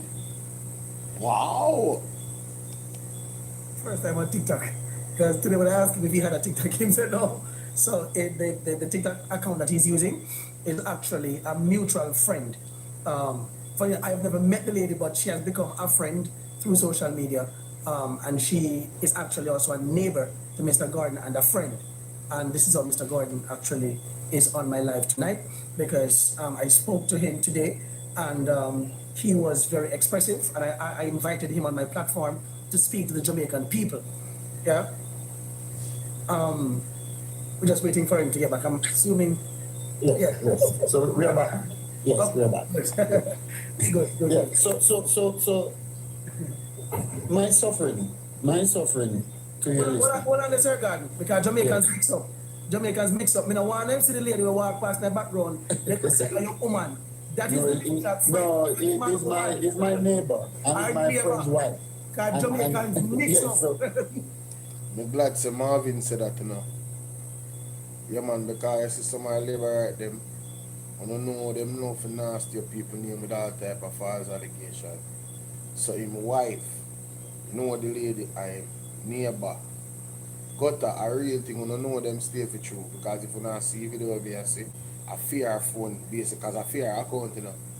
Him basically I use when we put out the video tomorrow, well later tomorrow, yeah, because I 11:54 now. When we put out the video tomorrow, we're not gonna see the lady. Because she a fear adjust the something when it a give problem, and she come back and adjust the thing. But as soon for them stay for true, their mind us in the gutter. And the man have it. You hear what the man say about him company, Jack then, him mother, him lady and female name put together. Dennis Jacqueline or Jackie. Jack then. You see how that go? She have 5%, him have 95%. Them are the only two director in our company. Zane, let's continue. But I am not here to lay blame. I'm here to accept responsibility for my company's action and to remedy whatever breach or whatever mistake made. And like I said, I am not here to say what others have done and others have not done. I'm here to defend my strategy. But I will ask Jamaica one simple question. All of those persons who are throwing darts at me, have you ever stopped to look yourself in the mirror and ask the question, what have I done for my country lately? Have I advanced the fortunes of the most vulnerable? And if they can look themselves in the mirror and say yes, then more power to them. One of the things that I have also recommended, and I speak in the House on the 12th of May, and I'm going to say this. When you drive between 3 miles and 6 miles, Spanish Town Road, we export over 43 billion a year, right? And when you look on both sides of the road is abject poverty. And I'm saying, having done the study about how Harlem was transformed, Gary, Indiana was transformed, which was crime infested in the United States, by just giving an incentive for investment by those who make mega profits. To transform life, to give people a different feeling. How are we going to change the culture? How are we going to curtail crime when rapacious businesses go into the communities and buy off the houses and convert them into offices and then force those persons to go and live on the banks? And then hold on, the Juicy Lips, said it over the man. See in the comment section, big up Juicy Lips. Who is backing for them? Somebody has to back for them. And I am going to be that guy that backs for them. And so I am going to be saying, as Bruce Golding did in 2008, is that 2% of the national budget should be set aside for members of parliament to improve the life of their constituents. Why should I go to parliament and become a beggar of a minister, and if you don't like you don't get a road? If they don't like you can't get a school fix?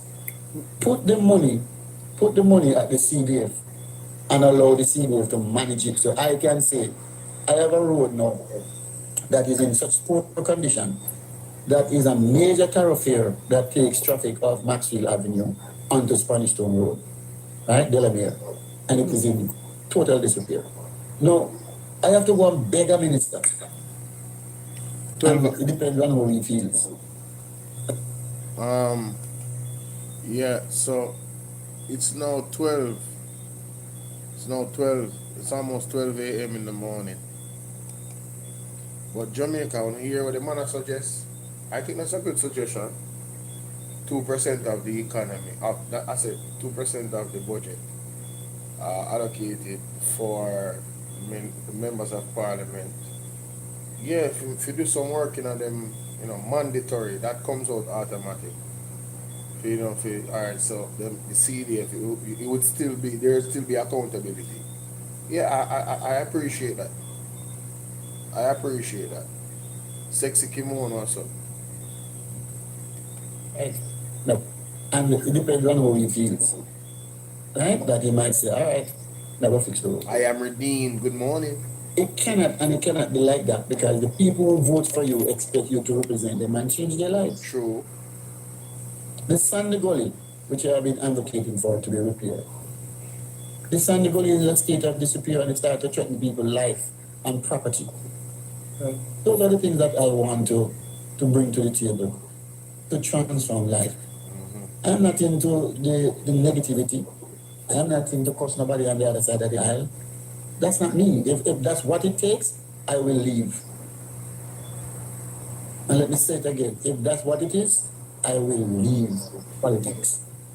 Because, as I said, it is my sojourn to serve, not to extract. Not to extract. It's not arrogant, but the little stipend that I get from Parliament, which I give up 50% of it, can't help me to help others. Wait a minute. Hold up. Wait a minute. What?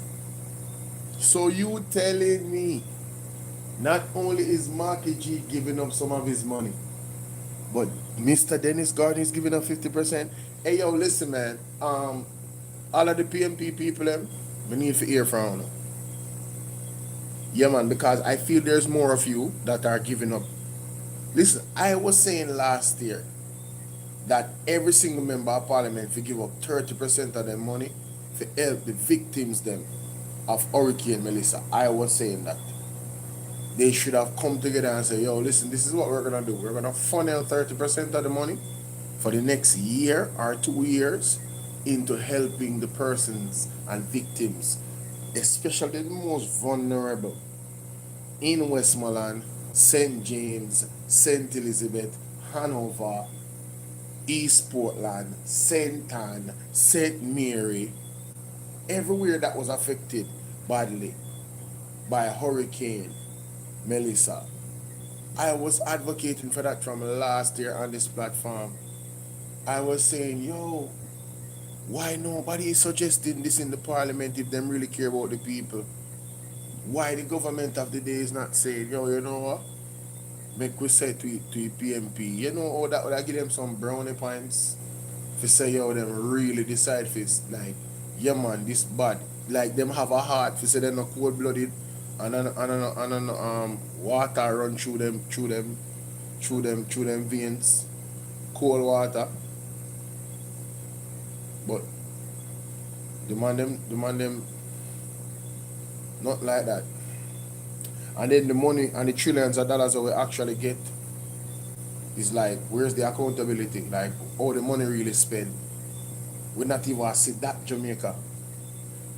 No accountability. The Auditor General did her report about ADPEM and them not even have up-to-date records for certain things. Like how much money spent, how much money get, what in a storage. A peer problem. All of the gaps them still in a ADPEM even now. And Andrew wanna say him take ADPEM and put in a film office to fill the gaps. The gaps have not been filled, Jamaica. And this man giving up 50% of his money. No, come on, man. Shout out to Mr. Gordon, bro. Man, I wish I had my my bells and whistles, the audios. They're not working out. You know what, too? Yo, listen, everybody on the live right now. I'm gonna come off. It's gonna be rolling like this for a second, but I soon come back. Give me a second. I soon come back. Let me just open back OBS right now. I'm just open back OBS right now and start over. Let's see if the file them have a pop up. Look like it. The file them pop up. See that everything in place. See that? Alright. Alright, everything I play, alright. Everything I play. Everything I play. See it there now. See it there now. Yeah, on a dumb. See it there now. On a dumb. Everything I play, Jamaica. Everything I play. Everything I play. Alright, so we can go on back now. How we trying to do, man? Oh, that one. Yeah, me people. Yeah, me people. Yeah, me people. See it there now. We're back in the man. Cause we can, you know? Yeah. Yeah.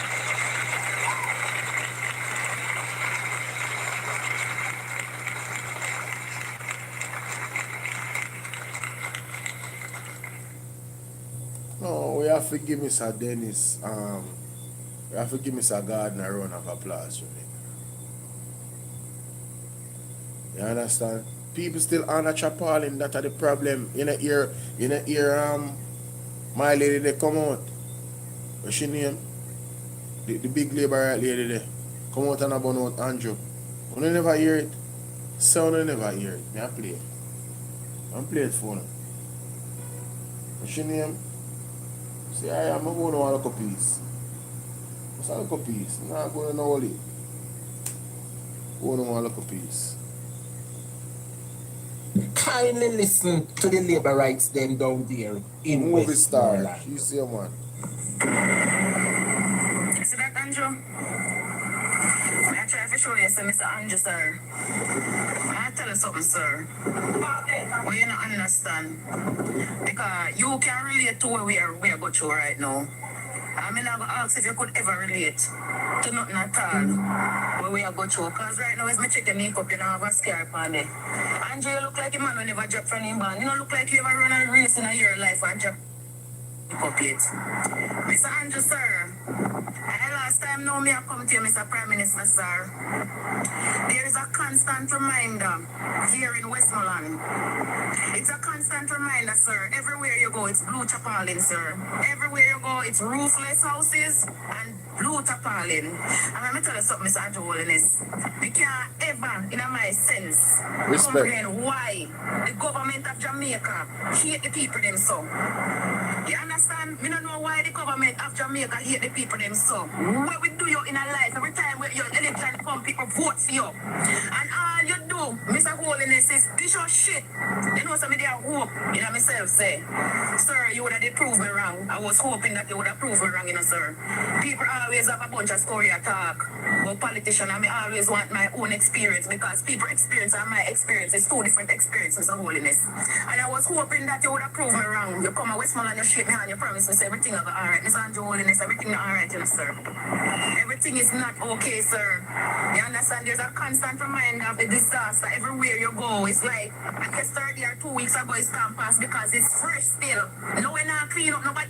Mr. Holiness, I'm not trying to make you look bad, you know, sir. Are you a self-destruct? Because let me tell you something, sir. I say people come from overseas going to do more than what you do since it's time. You see your company media say you don't want to see people them a line up and a beg and a haul and pull for food, Mr. Andrew. You mean Mr. Andrew's Holiness, sir? I don't see you do nothing better.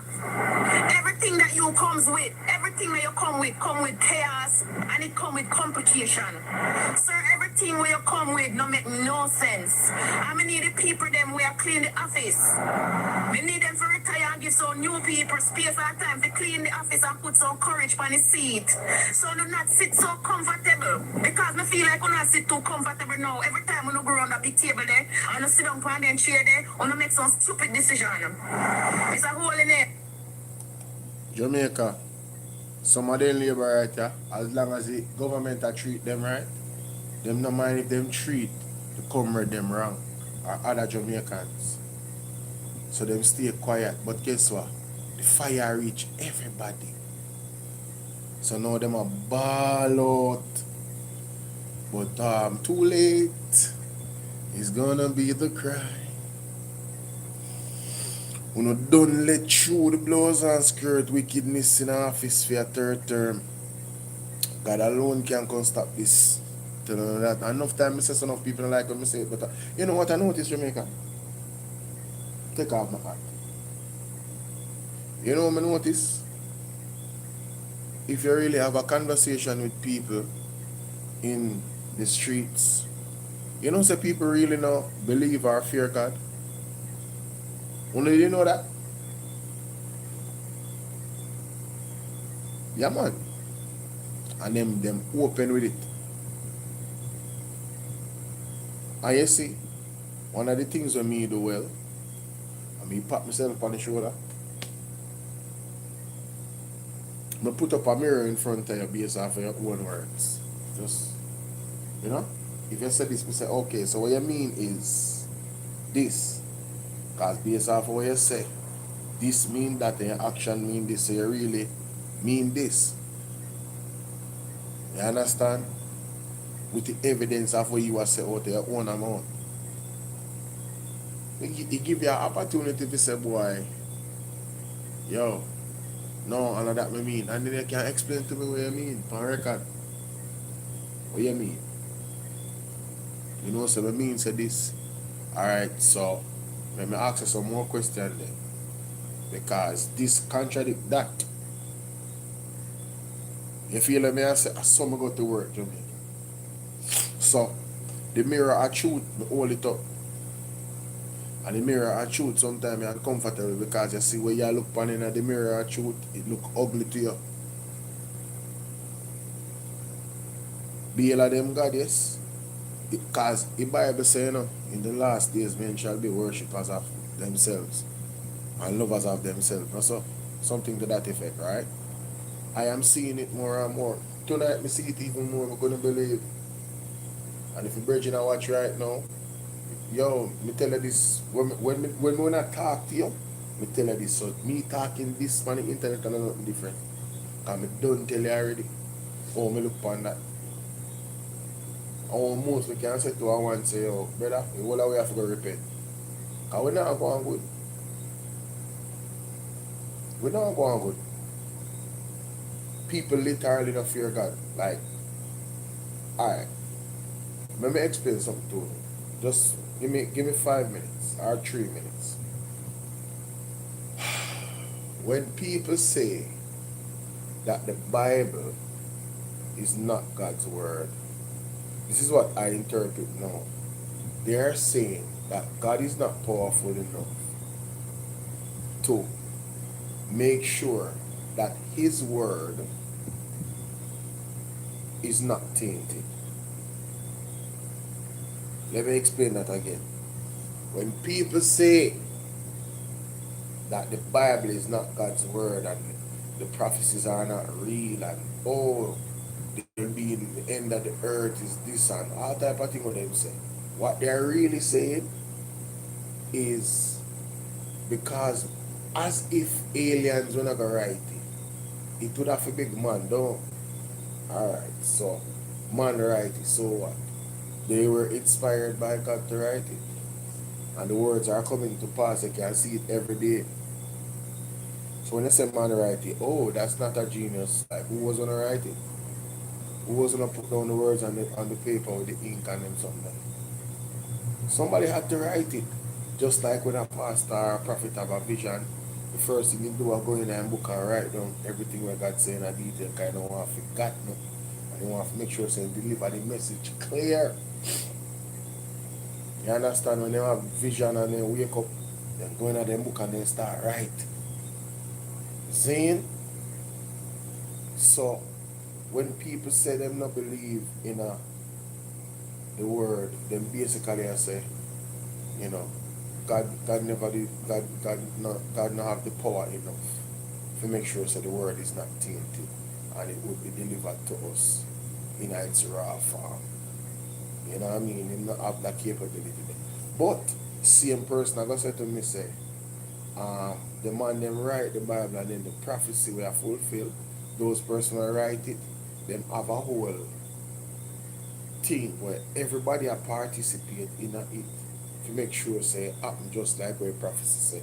So the man them have the power to do that thing. But God not have the power to do it. And I'm like, wow, you have more belief in man ability to write something 100,000 years ago. If it come to pass 100,000 years after. But God can lay down his word through man in a book. And the same happens. Carol G, what's up? 300 minutes. Big up yourself. Thanks for your support, Carol G. I hope you guys understand what I'm saying, you know. Because it's like a challenge I want for people to really think about what them are talking about. Think about what I'm talking about. Yeah, man. Think about what I'm talking about. Because at the end of the day, we see God's word that come to pass. And that's why I know say enough people now study the Bible, you know. They just follow what people are saying. Because God said you're supposed to have a relationship with God. And don't lean on your own understanding, but in all thy ways acknowledge him. So he can direct thy path. I don't need to write this, you know. I'm not talking about religion, I'm talking about God's word. That's what I'm talking about.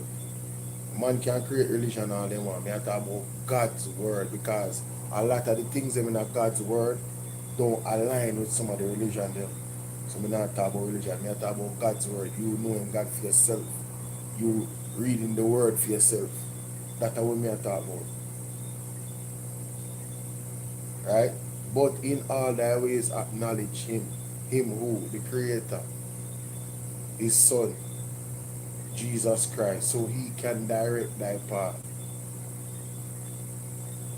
But, you know, leave it right this one. I have been through all the schools. Of ideas where the Bible is concerned with religion. One of the biggest things them use is culture, African culture, to stir people away from Jesus Christ. Right? And the alternative that they're giving in the African cultures, for the most part, is men worshiping men. Men believing in witchcraft and all these other practices, and praising your ancestor instead of praising the creator that made your ancestor. Think about it. Men, there are people that believe more in the ancestors than God that created the ancestors. That's why them throw a rump on the ground and do all these spiritual practices. And those are religions too. Again, following God's word and following religion are two different things. You have to seek God. Go in your private place, like my mother always said, and seek God for yourself and know God for yourself. Have that experience there with God for yourself. Read the Bible, man. Read the Bible. If you ever ask me, oh, God created me, read the Bible. Read the Bible. Well, let's move on. I made my point. Whether they agree or not, it's what it is. So, let me come off of this stream. One second. Let me come off of this. Oh my God. No, that's not it. Wait a minute. There we go. Alright, cool. Oh, this.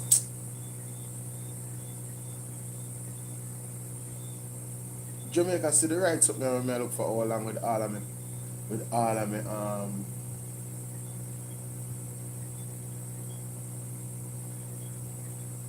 What? How many gods created men? Ah! Big up yourself. We're not go get into them conversation.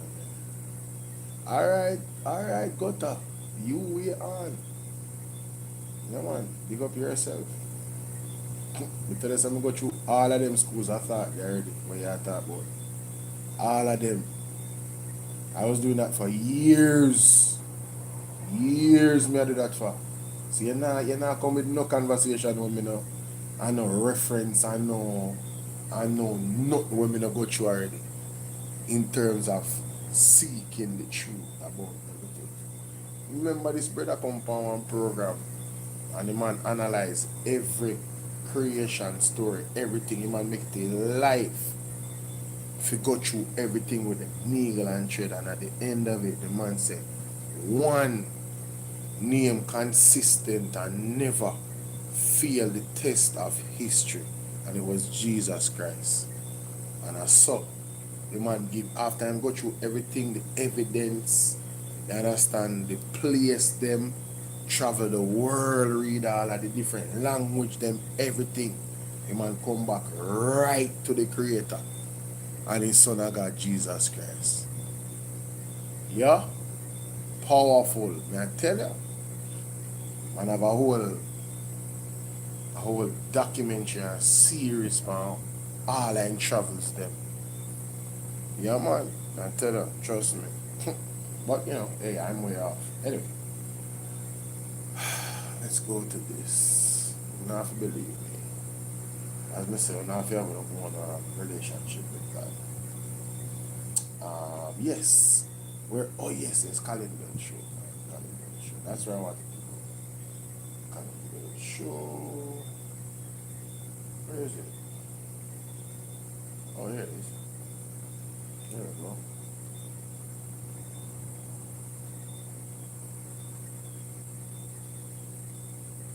Sure, man. Come on for that, no? It's Colin Bell Show.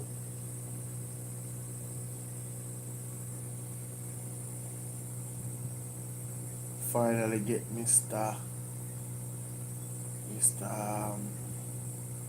General on the show.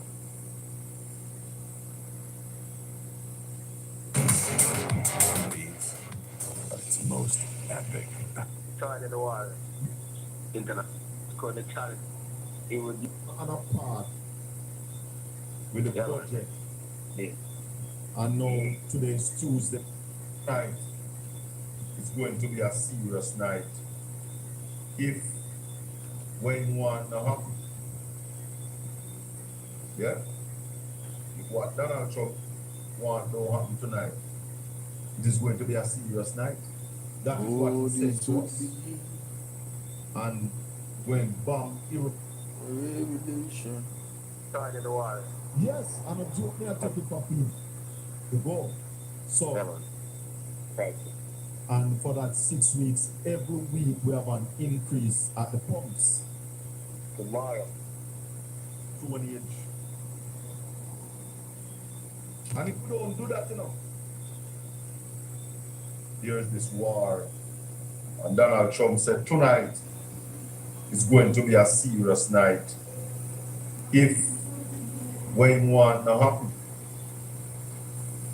yeah? If what Donald Trump want don't happen tonight, it is going to be a serious night. That is what he's saying to us. And when bomb has resulted in less supply, and the less supply. But Raleigh, let's not go to tonight yet. What have happened? She was an advisor, so they are into a recession. Slow approach a recession, and they are still not taking heed. So it tells you that they are in a world by themselves. Let me just say to our viewers and listeners. And say that deals with economics. The World Bank present budget that they.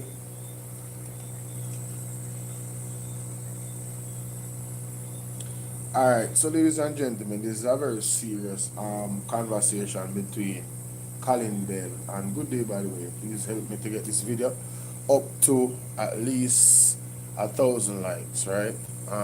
Right after it. Big up Colin Bell, Portland Spice TV. Make sure you go over there and subscribe to the platform, ladies and gentlemen. But I'm saying this is a serious conversation surrounding world events.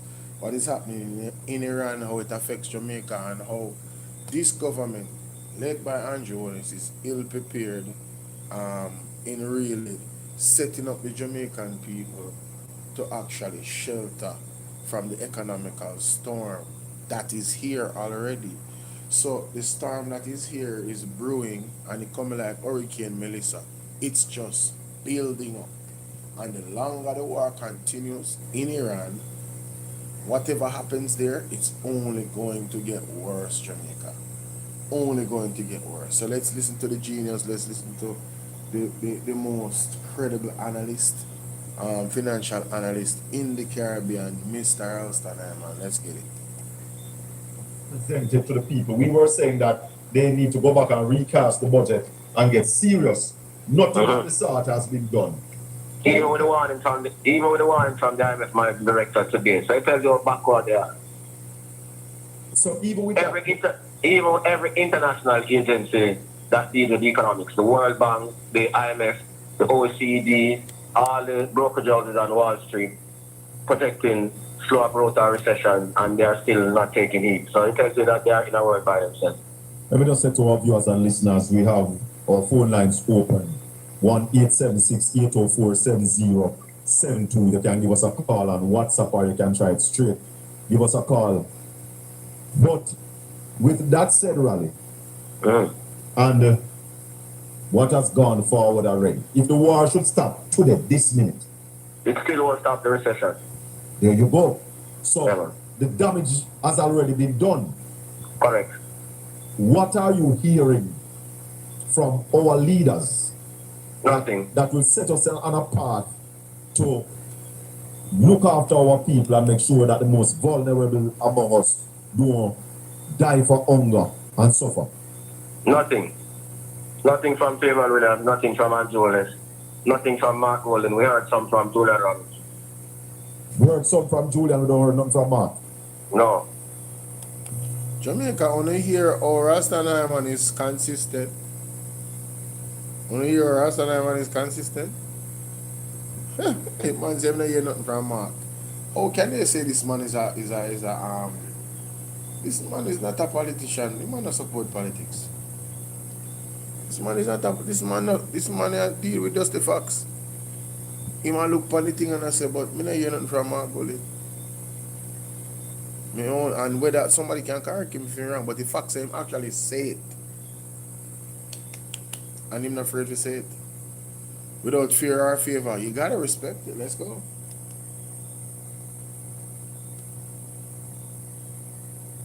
But even if Mark come and say it and you said Julian says some, if Andrew Holness and Payman Williams don't take it up, that also means nothing.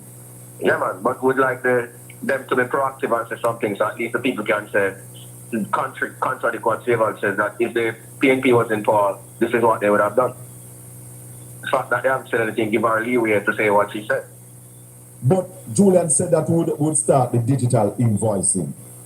No, he also said something about protecting the most vulnerable in terms of energy prices and all that. We had a discussion on RGR 94 with me. Oh, when was... So Jamaica, even with what Mark Golding and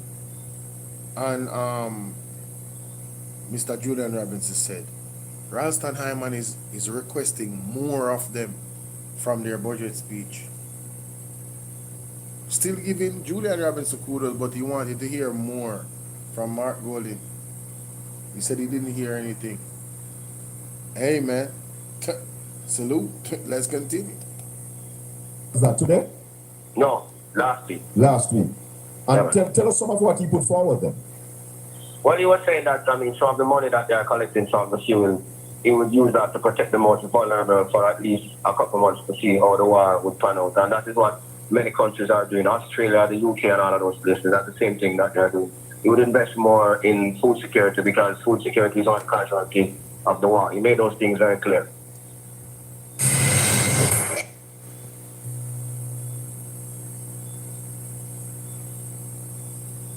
If you're just joining us, we're talking to Ralston Hyman, ace financial commentator in Jamaica and the Caribbean, none better than him.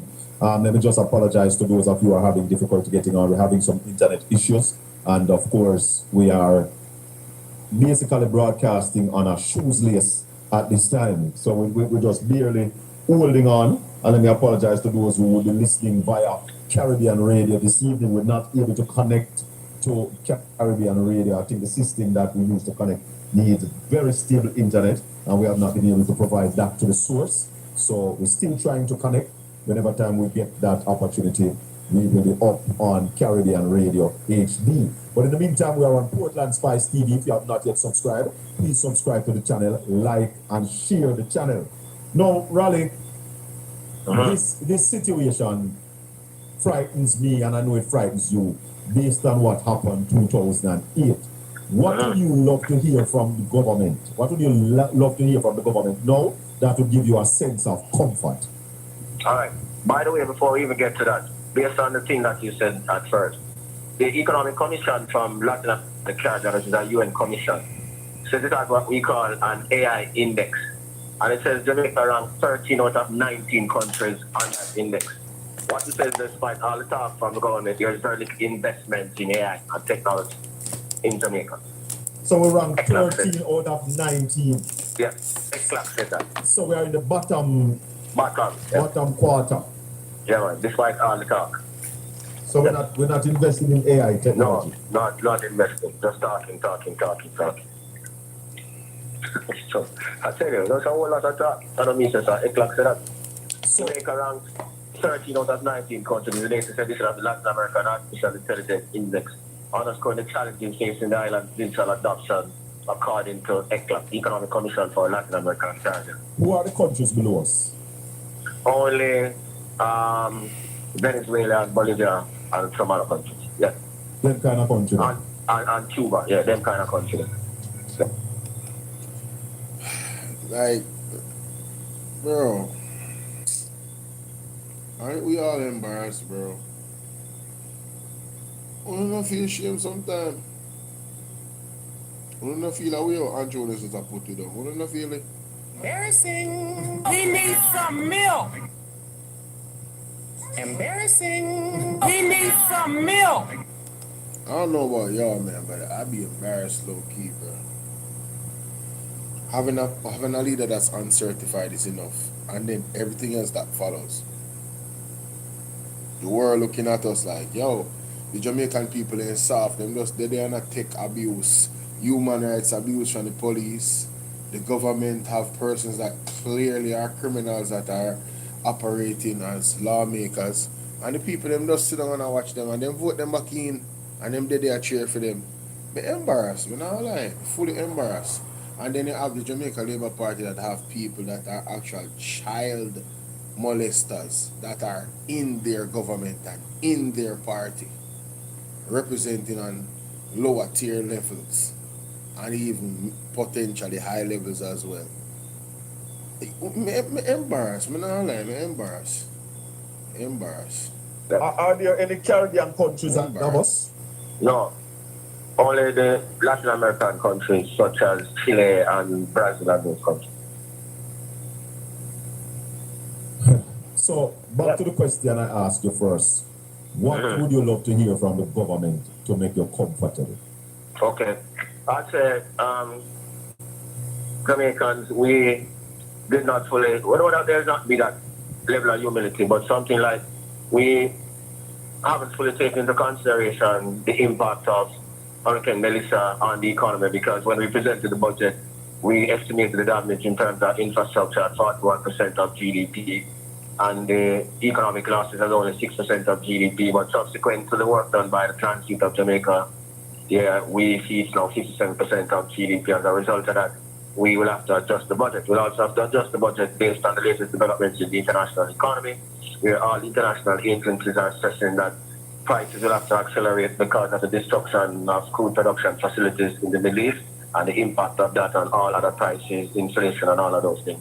So as a result of that, we'll be adjusting the budget and drawing down more of the money that we mobilize with the international lending agencies, and we'll change some of the budget numbers. We'll also fully look at the procurement process and all those things with a view of investing more in agriculture, renewable energy, given the impact of the war on those things, and the creative industry, given its international competitiveness. That kind of statement we'd like to hear, rather than the nonsense that she's talking, because she's talking nonsense. And the more she speaks, the more she makes herself look very stupid and out of sync with what is happening in global economics and finance. So this evening, we want to call to the front of the line all the media houses who are praising the budget, all the financial analysts who are praising the Prime Minister and the Minister of Finance, that you are part of the team that is trying to bamboozle the Jamaican people by saying that this budget presentation was comprehensive. The budget presentation is lacking, and we have been saying that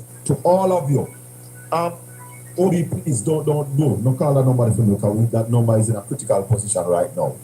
So it is lacking that budget that was presented to the people of Jamaica. Yeah, man, because fundamentally, every budget in the world is underlined by crude. That is why all the world leaders are running up and down. And we have crude oil prices at $62 per barrel, while crude is now trading at more than $100 per barrel. And if what happens tonight happens, many experts are saying that crude is going to go to $200 per barrel.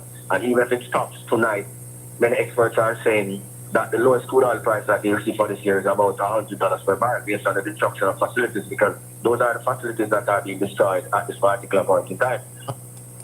Jamaica, did I just hear right? Did Ralston Hartman say $200 per barrel for crude oil? Potentially.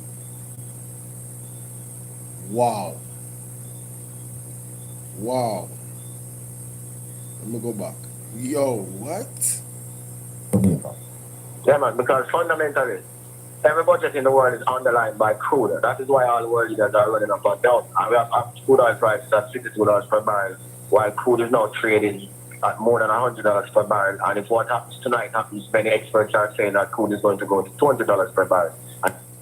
So the threat that Trump made, I don't know if you guys have heard it, but there was a serious, like, he was not playing about Iran and what he's gonna do.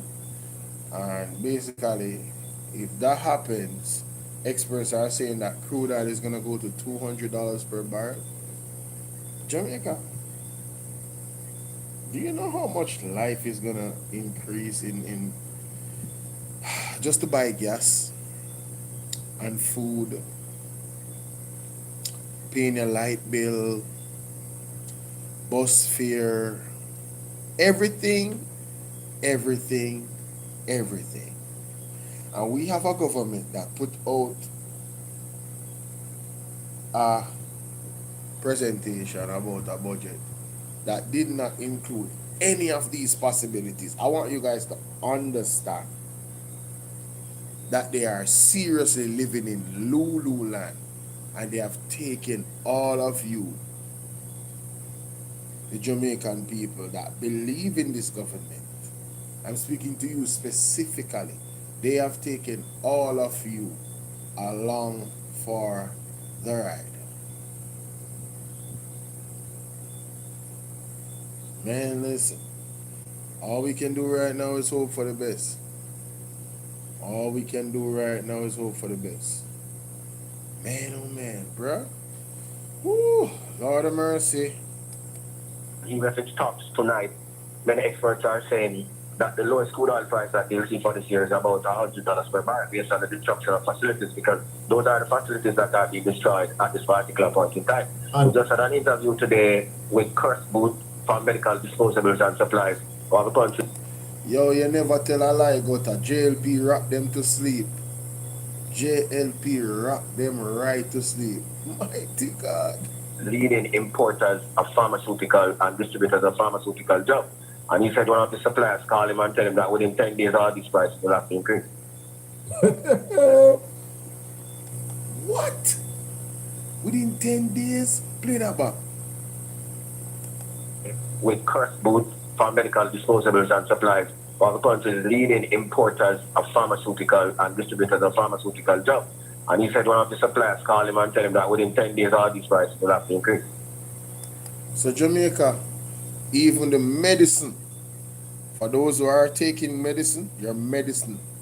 And you see, Mark Golding talked about this, you know. Oil prices affect medicine. Crude oil prices affect medicine prices.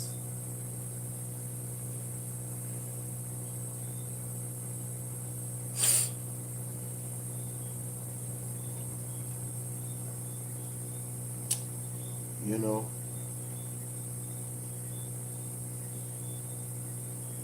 if you have an heart to heart with the labor right there,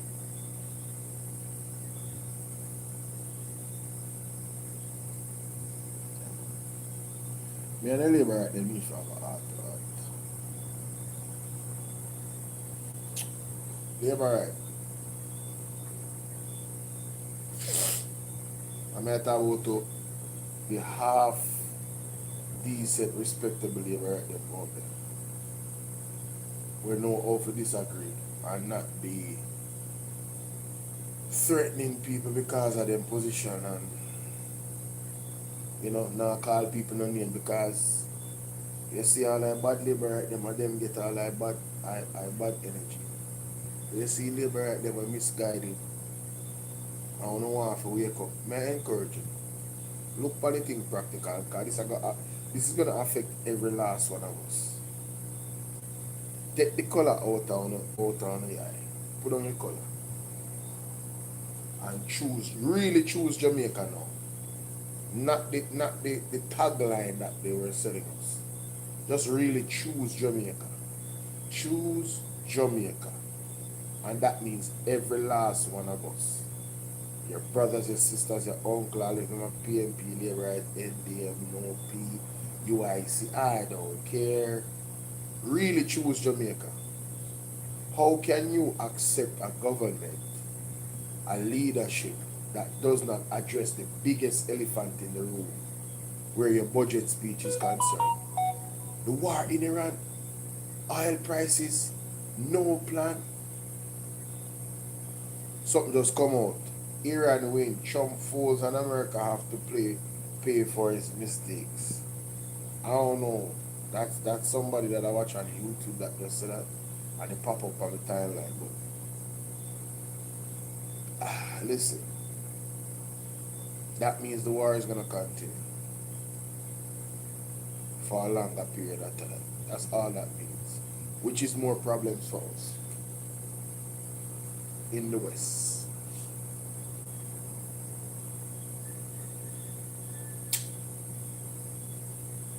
Please, food security, just liberate, just think for me now, please. One thing that's gonna affect everybody: food security, access to food, affording food, water.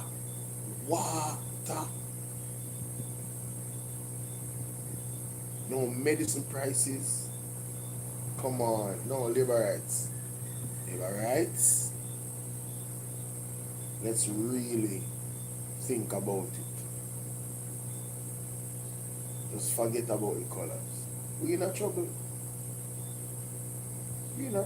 And the government literally could have done things if they were listening. From last year, Raleigh, I tell them to ramp up the economy, start rebuild, get some people in it. Me all I say, can we get some people in the community that have the skills that are certified, right? And then start let them build back the community. Right? Hire people and use up the money, get the people in the ground so you can funnel the money in the economy so people get work and actually rebuild at the same time, and not just rebuild, but rebuild in such a way where we understand, say, we have built back resilience for real in terms of these times. Not just build up back the same old something the same old way. Right? Ramp it up. But we didn't do that. We haven't done it, and it's been 6 months now. Nara still hasn't gotten off the ground. I don't know about you laborers, but this is just unacceptable. Jamaica speaks, studies the word. Big up yourself. Let's continue.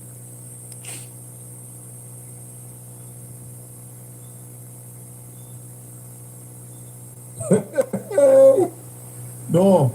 Remember those are the facilities that are being destroyed in the water. Yes, I don't joke me I take it for people, but this not simple enough. This is not simple. The man them said this is the greatest oil shop in the history of the world. You hear me? All the experts, the greatest oil shop in the history of the entire world. I was listening I think the other day with a man talking about the oil shop back in the 70s, the oil crisis. And they were mentioning that out of that oil crisis, we found good leaders and saved the world for about 50 years with this whole oil situation. But what is happening with the oil crisis now? We don't see any leaders emerging from it to really take the world into the next 50 years. And this seems like we're going to be in trouble for the next 50 years. Correct. Yeah, man, the greatest disruption in the history of the world. And we're going to see prices rise like never before. Never before. And we have people praising the budget presentation. So there are people that are singing for them supper, man. Total nonsense. It has no foundation in economic science, you know. 876-804-7072. We're taking all your calls. And to hear all who believe that a budget was presented to the people of Jamaica with any form of credibility. Hold on for me, Ronnie. That a budget with any form of credibility was presented to the people of Jamaica. We are saying that the budget that was presented have absolutely no credibility and therefore must be recast. You agree with me, Raleigh? Walking makes you old.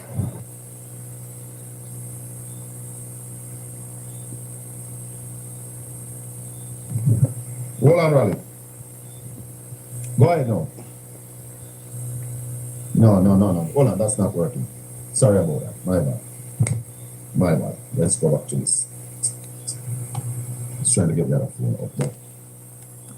So, I'm not going to really touch upon no more upon that. I'm going to go over there on Portland Spice TV and make sure so subscribe. So we can get these in-depth analysis from none other than Ralston Hyman on the Colin Bell Show, Portland Spice TV. That is it. Let me know what you guys think in the comment section. Trouble, Jamaica. Trouble. We in a trouble. We in a trouble. More teeth piece of this. Yeah, teeth piece of this. I look at argument, I have a TPs, I look at argument and put it out and I come here and say, oh, you wait, oh, Marky G deal with that interview, you know, people, and I don't know, yo, the man deal with the interview different, you say? Yo, the man deal with the thing different, you say? You say? I had called in. I don't know if you want to try and call me. Maybe it would be. All right, good. What we 4311109. Period of campaigning leading up to the last general election because we had prior to that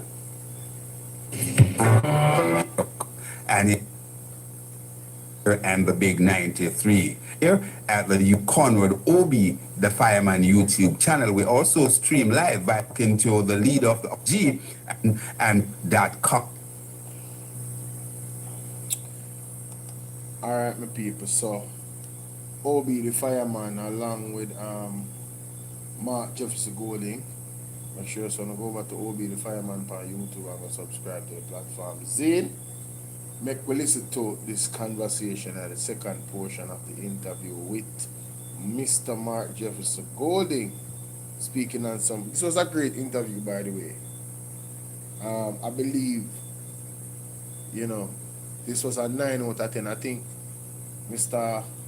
Obi, the fireman, him asks all of the questions them where people want to hear about, because there's been a lot of criticism about the People's National Party, all of the topics them surrounding the PMP, the JMP, the scandal, everything, the approach to by-elections and stuff like that. This was a very good interview. Alright, so let's get into it, ladies and gentlemen. Get this video to 1,000 likes, alright? That is it. So stay with us. Of course, we've been talking to the leader of the opposition and People's National Party President, Mark Jefferson Golding, Marky G. And of course, we are putting a few questions to him. We asked Mr. Golding just before the break, let me just read. Welcome back, Mr. Golding. Thanks for coming back, sir. Yeah, man. I can hear you well. Thank you. Good. All right. So we were asking the question, as leader of the People's National Party, how are you working to, reconnect with voters, especially those who feel disillusioned with traditional politics? Okay. Well, as you know, we went through a long period of campaigning leading up to the last general election because we had, prior to that, the local government election had been held in 2024. And then those have been put off 3 times. So basically for about 3 to 4 years, we were campaigning fairly intensely. So after the general elections, you know, I admit that we went through a relatively quiet period. People needed to recharge their batteries and, you know, rethink the approach they've been taking to this and all that kind of thing. So we've been working on what we consider to be the strategies that are necessary at this time to connect with people who may be turned off from the process or disinterested in public affairs. So we are going to be arranging, I don't want to say too much about it because, you know, we're in a competitive political arena, so I don't want to disclose all of what we plan to do. But essentially we want to engage in a more meaningful way with people who perhaps are not typically going to go out to a political meeting or a rally and so on, but, you know, may welcome the opportunity to discuss issues of concern either to their specific sector or their profession or whatever it may be. So we're going to be moving more on a kind of, I would say, closer one-on-one, but a more interactive format that can allow people to exchange views and feel engaged in the process. So that is the next step of what we plan to be doing, and we're working through the details as to how we want to roll that out. You know, we also have some plans in terms of trying to increase our presence in the media, which, you know, is a challenge for us because we know that the Jamaica Labour Party have, you know, very strong backing in the media landscape at the moment. Certainly.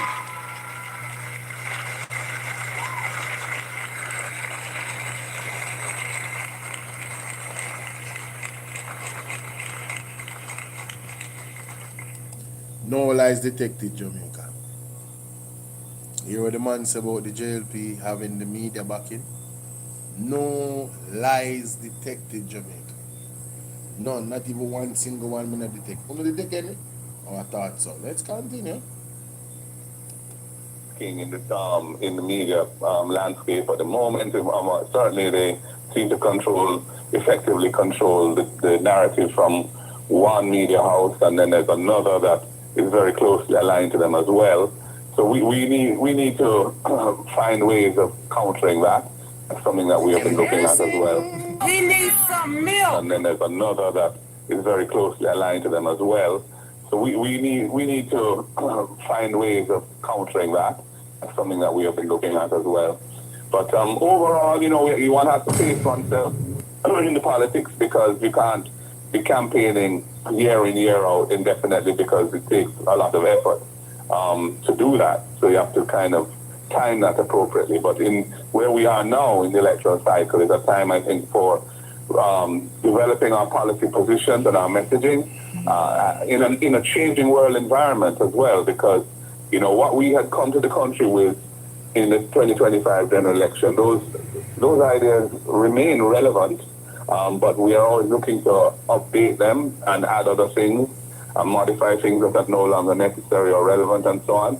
As the world goes through, you know, fairly seismic changes such as what we're seeing now with the whole geopolitical situation and, you know, the war that's occurring in the Middle East now, so which is affecting everything, affecting the flow of oil and gas, affecting shipping prices, and it's going to affect so many aspects of life that, you know, we are going to also have to reappraise our strategies as a nation, and certainly us as a party, as to how we try and achieve greater self-reliance and can weather these storms, both natural disasters and man-made situations like what we're seeing now. Indeed. Listeners, if you just join us, we're in a discussion with the president of the People's National Party and indeed opposition leader, Mark Jefferson Golden, Marky G. And Mr. Golden, talking about the whole business of the politics, you know, before I get into a few things as it relates to the budget,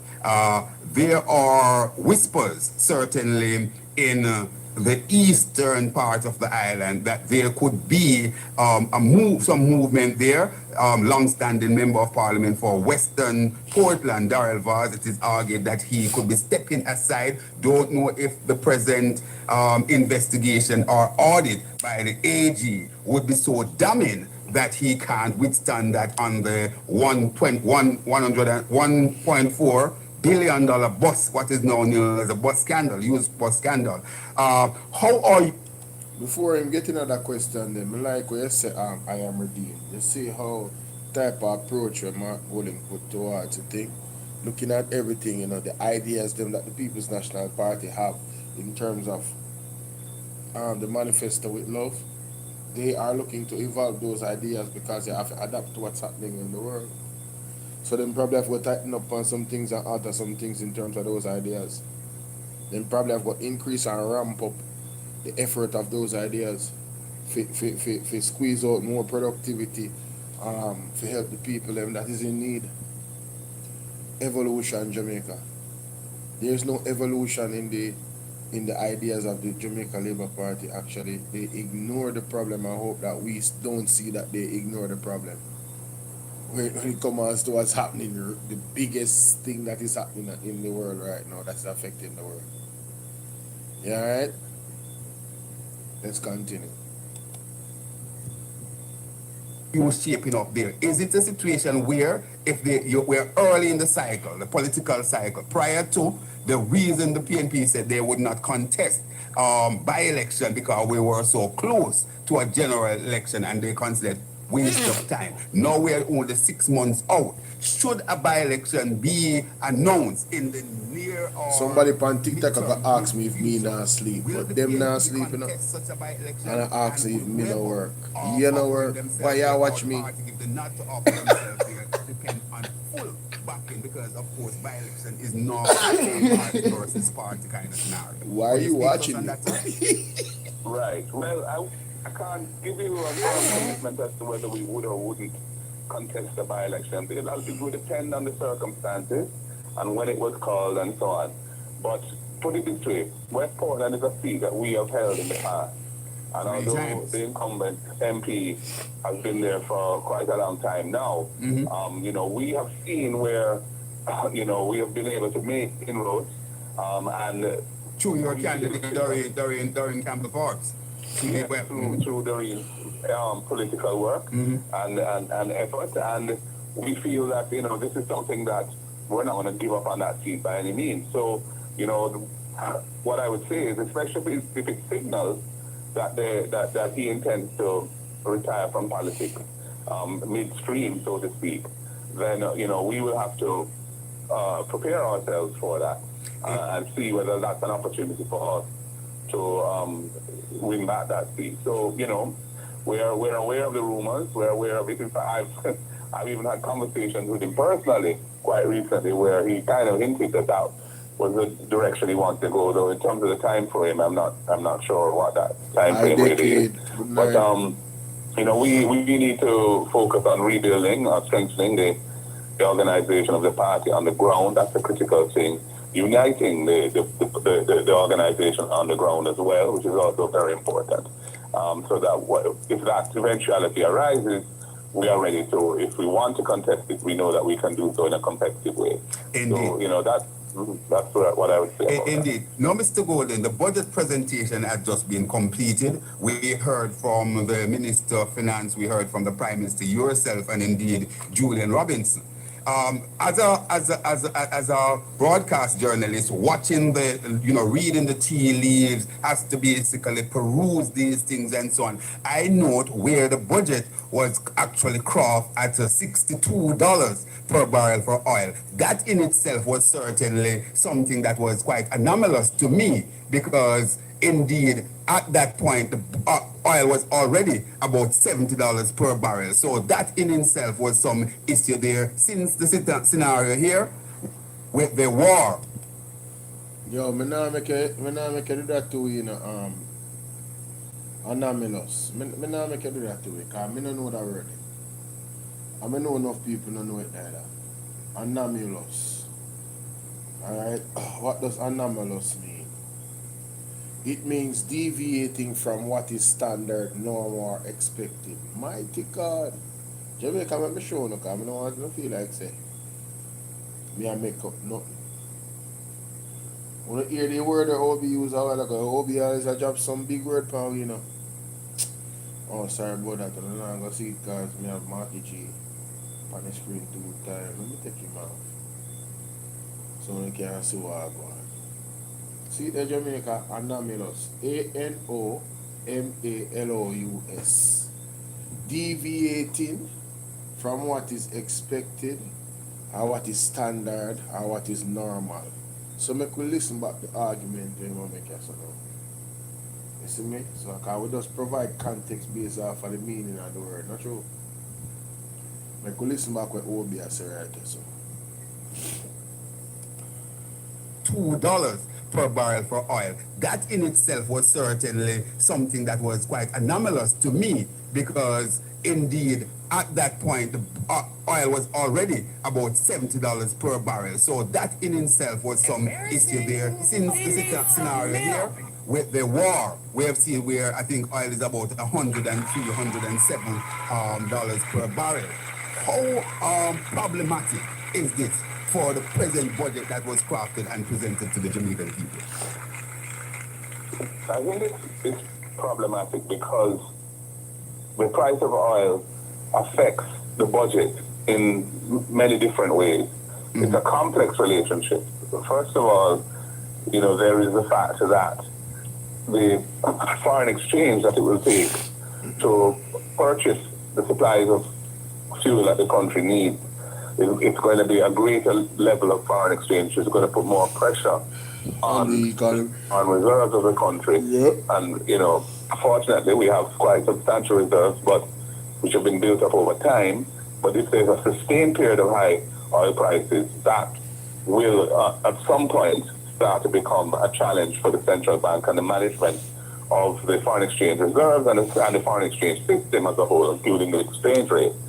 Then there is the fact that it's going to push up prices across the economy because, as we know, oil and gas affect everything. It affects the energy costs, electricity, transportation costs, and manufacturing items that rely on energy, obviously, to produce, but also petrochemicals and other things.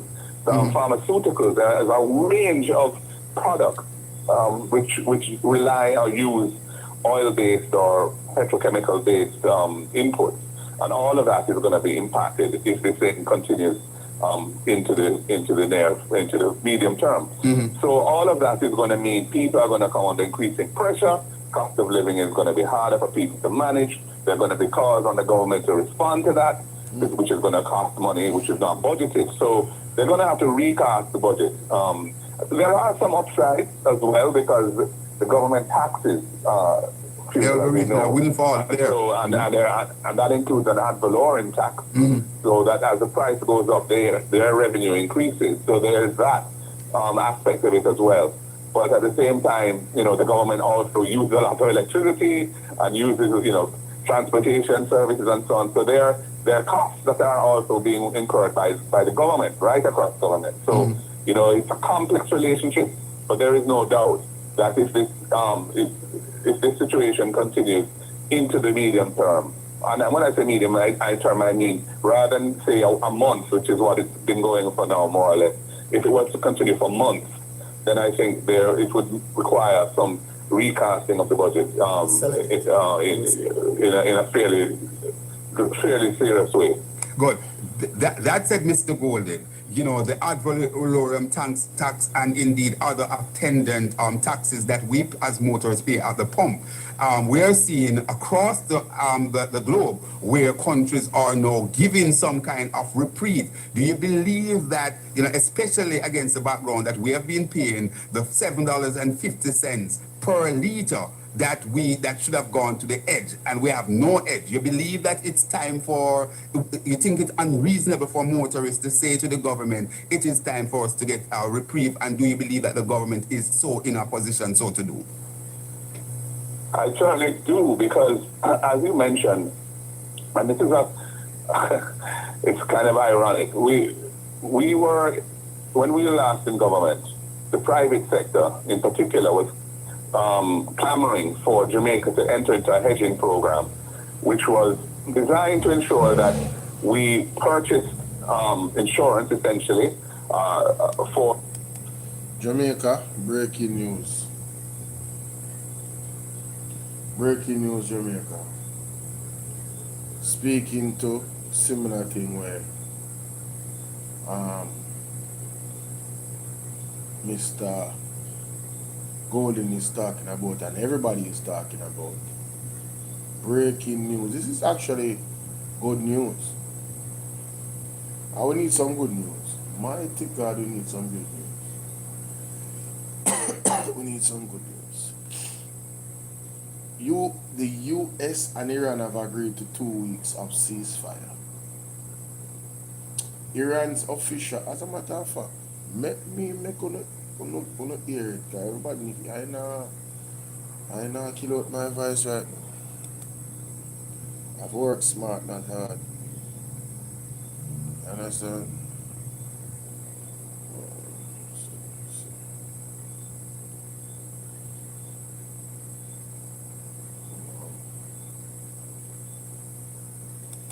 I guess I'll have to just read. Anyway, Iran's Supreme National Security Council says it has accepted 2-week ceasefire in the war. Its statement said it would negotiate with the United States in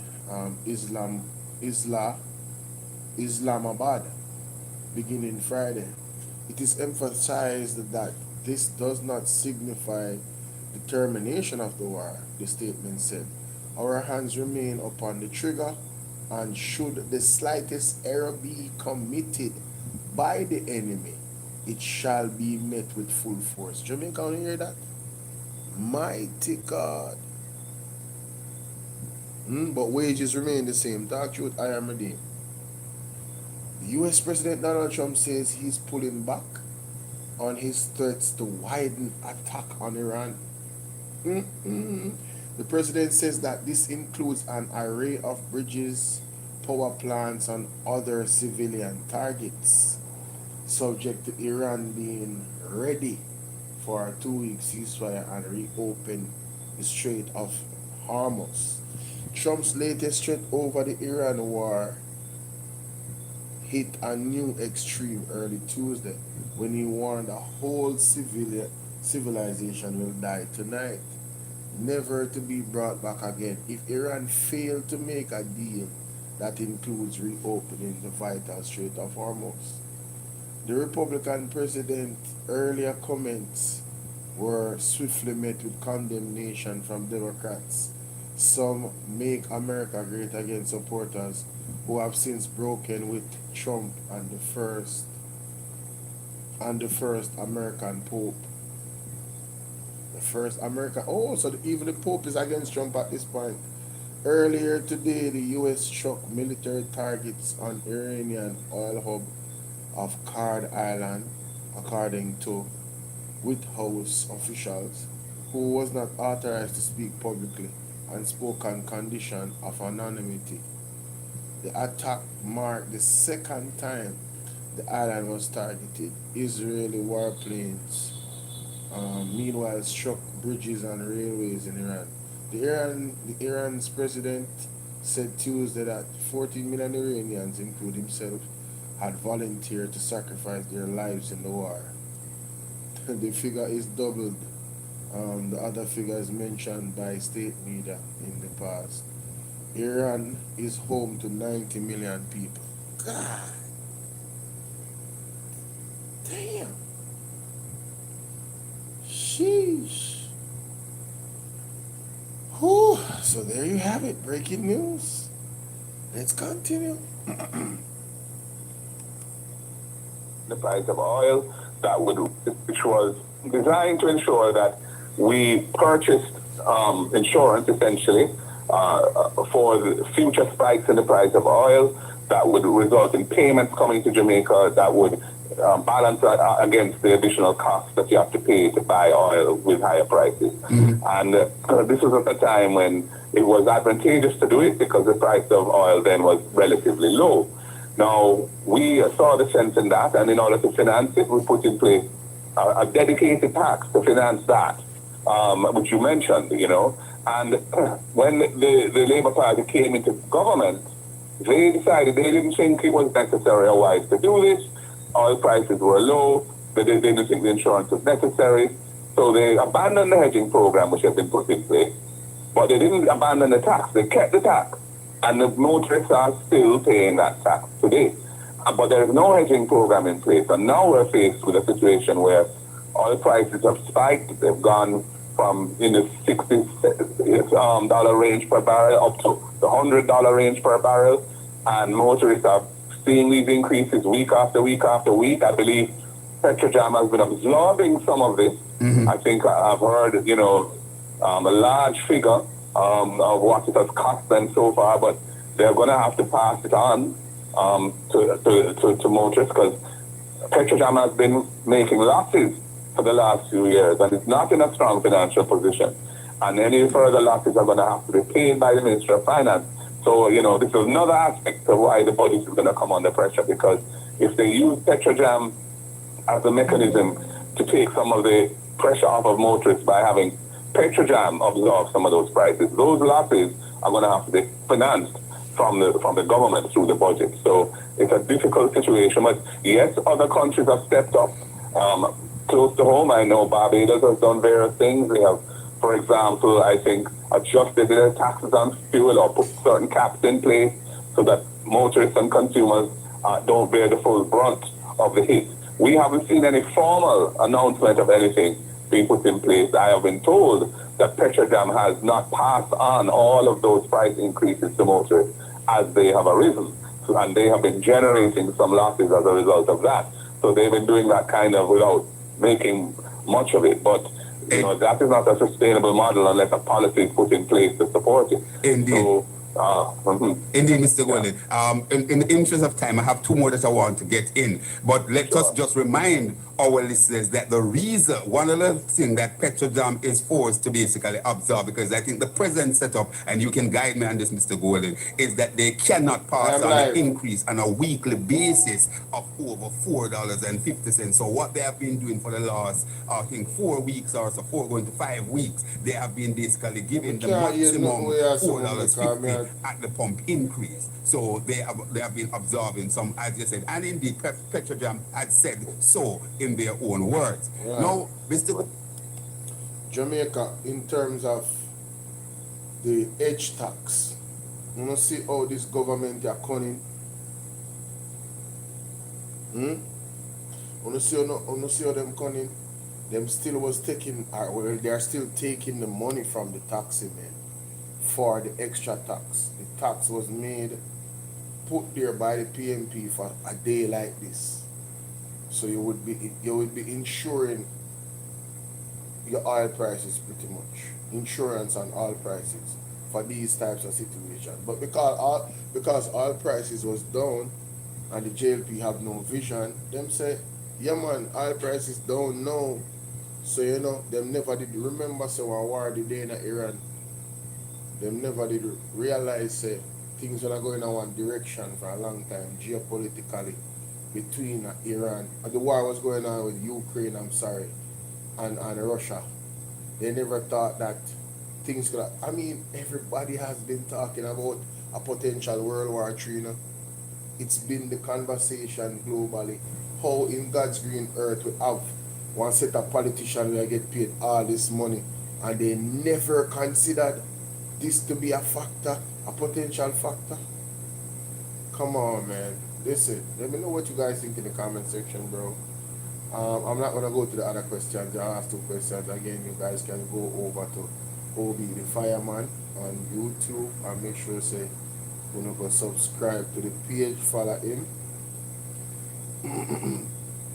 Alright. See it right there? Yeah?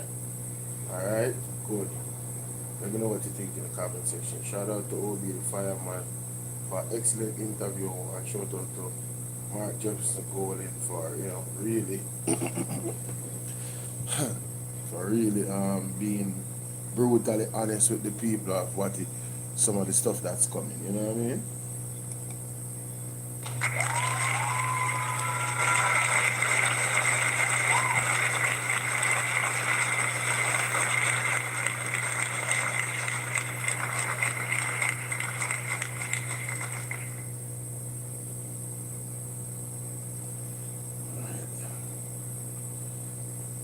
I come go on my bed now, yeah, man. I come go on my bed now, Jamaica. Tomorrow we pick up where we left off. Alright. Yeah, I come go on my bed now. Never say me I go sleep with them. I come go on my bed now because I work for them. God bless you guys. See y'all later, man. Appreciate y'all for coming through. Yeah. I'll see if I can go live early in the morning. You know, depending upon early in the morning, but maybe, I don't know, 11, 12, maybe 10, maybe 10, maybe 10. Alright, but yeah, see you guys later, man. I appreciate y'all. Have yourselves a wonderful night. Alright, peace and blessing.